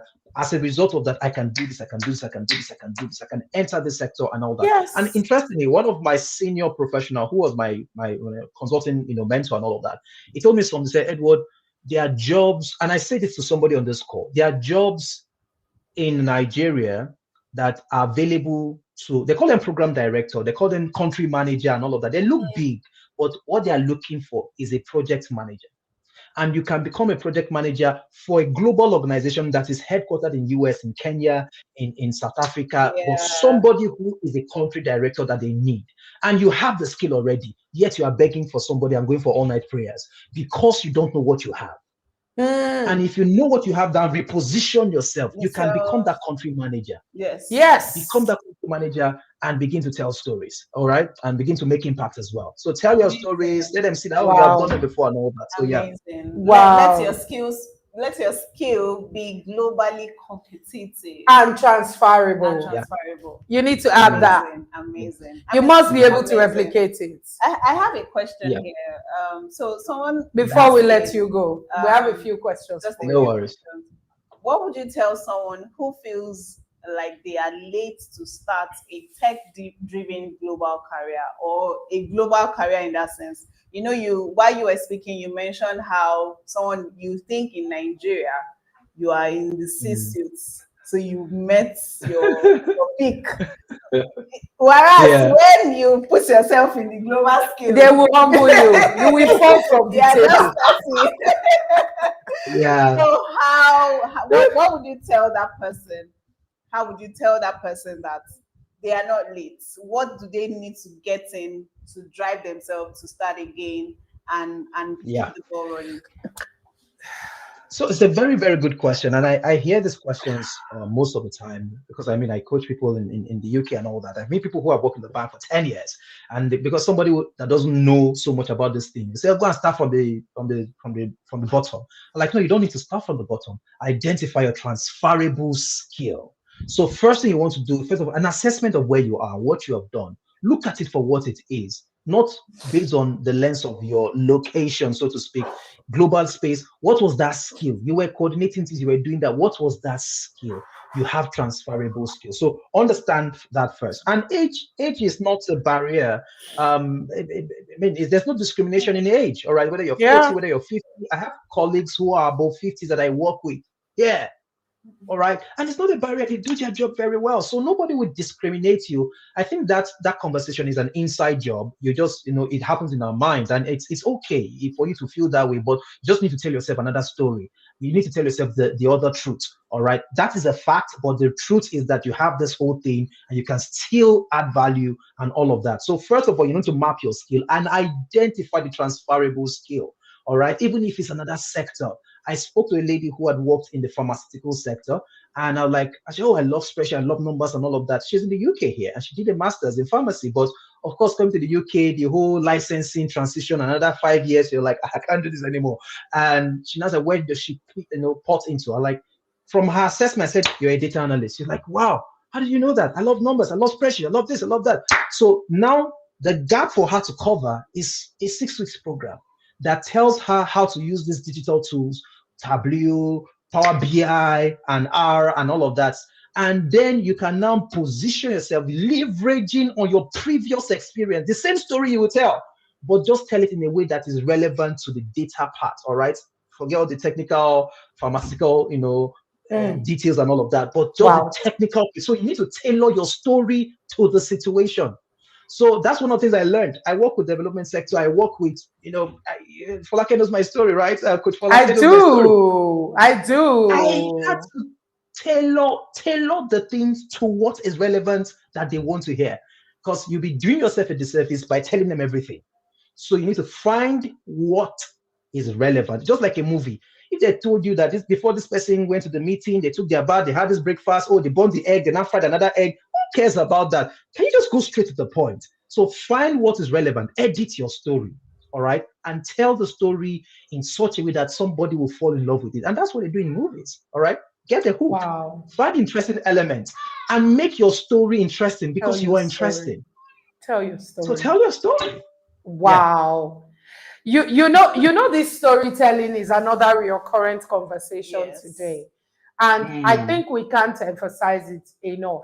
If you live in this side of the world, we are told that we should not be too boastful. We call it boastful. You are prideful when you tell your story. Yeah. So over the past few weeks, we've been engaging core members, before the Career Acceleration Summit. They are part of the demographics that this summit is for. Somebody online is saying, what would you tell someone who just finished their NYSC? Start now. I'm not going to give that question to Mr. Start now. If you missed the morning session, go and watch all of it. Well, if you have not subscribed to the channel, you might not be able to see some of this session. So remember to subscribe. So when I went to the NYSC and we're talking in camp at the CDSs, I used to say to them, I said, my name is Coach Folake Agunbíadé. I'm a big deal. You can Google me. I said it so boldly. And some of them will be like, and carry their phones. It was very deliberate because Yes. young people are not going to follow you if they don't think you don't know where you're going to. And when I Yes. say, I Yes. know that if they Google me, I am a big deal. 6-time author. Yeah. Hello, what are we talking about here? A Yeah. PhD Yeah. in organizational psychology. It's no joke. If you can't tell your story, who will come and tell it for you? Yeah. You have to And tell the sometimes- story. And you see, Sometimes I also think that people don't have stories. Mm. Yeah. So I- please, as we close, I agree with you. tell us what we Mm. need to do to have a story to tell. Because sometimes, genuinely, people don't have stories. Okay, so the thing about telling your story is, first of all, you have to reflect and understand where you're coming from, all right? Good. And just pick the relevant things. It's not everything. There are some stories that are details that will just even make your story not sweet. That's the truth, right? So you also have to eliminate those things. Okay, You nobody put needs tone to in know your that. stories. No, but I make it very authentic. Yes, at some point I drank Gary and all of that, but don't make it so sad. All right, stories. don't make it so sad. So stories should be sweet and interesting. See, the way they wrote movies, they wrote them so that you would want to watch it. You need to tell your story like it's a movie and it's interesting. So start from where you started from. This is a career, or this is like what I studied, but I realized I discovered, along the way, I discovered this passion and I pivoted into this. I started doing this, I started doing that. And you now move into another phase and you can now connect the dots. Let them see that what you started with is what brought you here.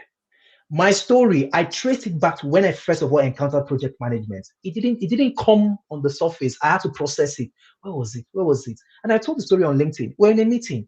It was so unorganized. I was like, what is going on here? I was like, I studied in free enterprise. It was what brought me to project management. And I stood up. I just said, let's coordinate this story meeting. I coordinated it, who will speak first, who will speak second, and all that. After the event, the next meeting, I was late. They called me. We are waiting for you to come and coordinate the event because I raised my hand.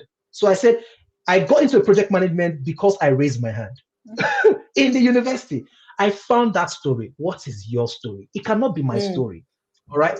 And find what connects it. I know that, like somebody say, okay, we're usually, stay humble and all of that. It's part of our values, right? But the world is not kind to the timid. The world is not kind to people who don't speak up. In this part of the world, even if you don't have anything to say, repeat what they have said. They will just know that this person has audacity to talk. That's You it. just need to have the audacity to You talk. just need to be bold. Be bold, and part of it's debunking some of those things we learn, because you go to some, in quote, faith gathering, they tell you be humble, you rise to the top. Or like my version, we learn from Things by Moonlight, they keep something big, keep something small, pick the small one because something can be inside. Why? I want the big things. I don't want to make a lemon out of lemonade out of lemon. I go contrary to give me a fish, I'll teach you how to fish, and it will not fish forever. I want the pond so that I'll go and pick the fish whenever I need it.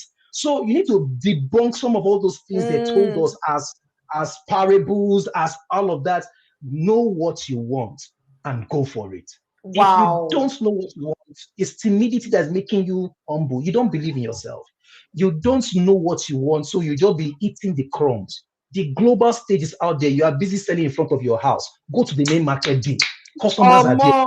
AK market day. That is the main one. You can still sell in front of your, but the main market day is where you sell more. Your tray will be empty before you come home. Wow. So that's the global stage that I'm talking about. I know people will connect with that story. I'm telling you. Thank you so much, Mr. Edward. Can we make it rain in the chat room? Wow, They are having such a blast online. Yeah. It's been so interesting. People have so many comments to say thank you. Make it rain. Send him some emojis. Let him feel love from the Career Acceleration community. Thank you so much. Wow. Yeah. We're going to let you go as we close out for the day. But if you are on the live, thank you. We would see you some other time. If you're on the live, we would like you to do something very quickly for us before we end the night. Pick your phone, make a screen grab. Just do a quick screen grab and hit social media. You need to share the link of tonight. Someone needs to watch it. Yes. Someone needs to watch it. The hashtags for this event is hashtag CAS 2025, hashtag level up, hashtag career acceleration summit 2025, hashtag let's get you synced. Quickly hit your social media handles, your WhatsApp pages, your WhatsApp stories, put it out there, put the link, get people to go there. Let them know you got value from here. Yes. Abi now, Yes, Tinuke. enough value. Tell me Enough that value. you've not had value. Enough value. Enough value. Enough value. Don't be an empty cup. That's Pour it out. Exactly. Pour it out. Don't hold on to it. And if you are yet to subscribe, make sure you subscribe, you like before you leave the live feed so that you can get a notification for tomorrow's session. Tomorrow, drum roll, we'll be having it live. All roads leads to the raw materials hall of at Agui Rossi in Maitama, raw materials pavilion. We're going to be starting from 8:30, the doors open. The red carpet is open from 8 a.m. Come in if you have registered. If you have not registered, you can register tonight. You can register at the venue because you need to register to gain entrance. If you do not register, you will not be able to gain entrance. We would love to host you at the physical summit. There'll be recruiters there. There'll be speakers there. There'll be professionals there, entrepreneurs there. There's also an exhibition that you can get to buy some things from our, headline sponsors and of course the entrepreneurs that we have around the Career Acceleration Summit. So come dress well, please. Ready to tell your stories because there'll be on-site interviews. I know 2 organizations that will be doing on-site interviews and will be giving you opportunities to be part of their internship program. Also, one of our sponsors, Studio 24, will be there live to give you that headshot that speaks volume. There's a look you need to have to accelerate. It's not working. It's not I'm going through a lot. I'm this, I'm that. Let them give you a status headshot. Have you seen the montages of all of our speakers? You saw the way they were looking. That's how you're going to look if you want to accelerate. Yes. Because you need to look like where you are going. Don't look like where you are coming from. Look like where you are going. So make sure you come ready to take your headshots so that we can get this on the way. I would love to host you tomorrow. Yes, we will love to host you. We would love to host you tomorrow. So from all of us at the Career Acceleration Studio, we can't wait to see you tomorrow. Thank you for staying with us. Thank you for being there. I can see people say, I'll be there, 9 a.m. Come prepped, come by 8 a.m. so that I can be on the red carpet. There are power networking sessions. It is loaded tomorrow. Yes. I can't even go through what is going to be happening tomorrow. So tell a friend to tell a friend to tell a friend and meet us. Make sure you register. Yeah, and if you're online, we got you covered. Join us in the live feed. We will be with you. We'll close out with some videos for you as we take it home tonight. From all of us at the Career Acceleration Studio, we say bye. See you tomorrow. See you tomorrow.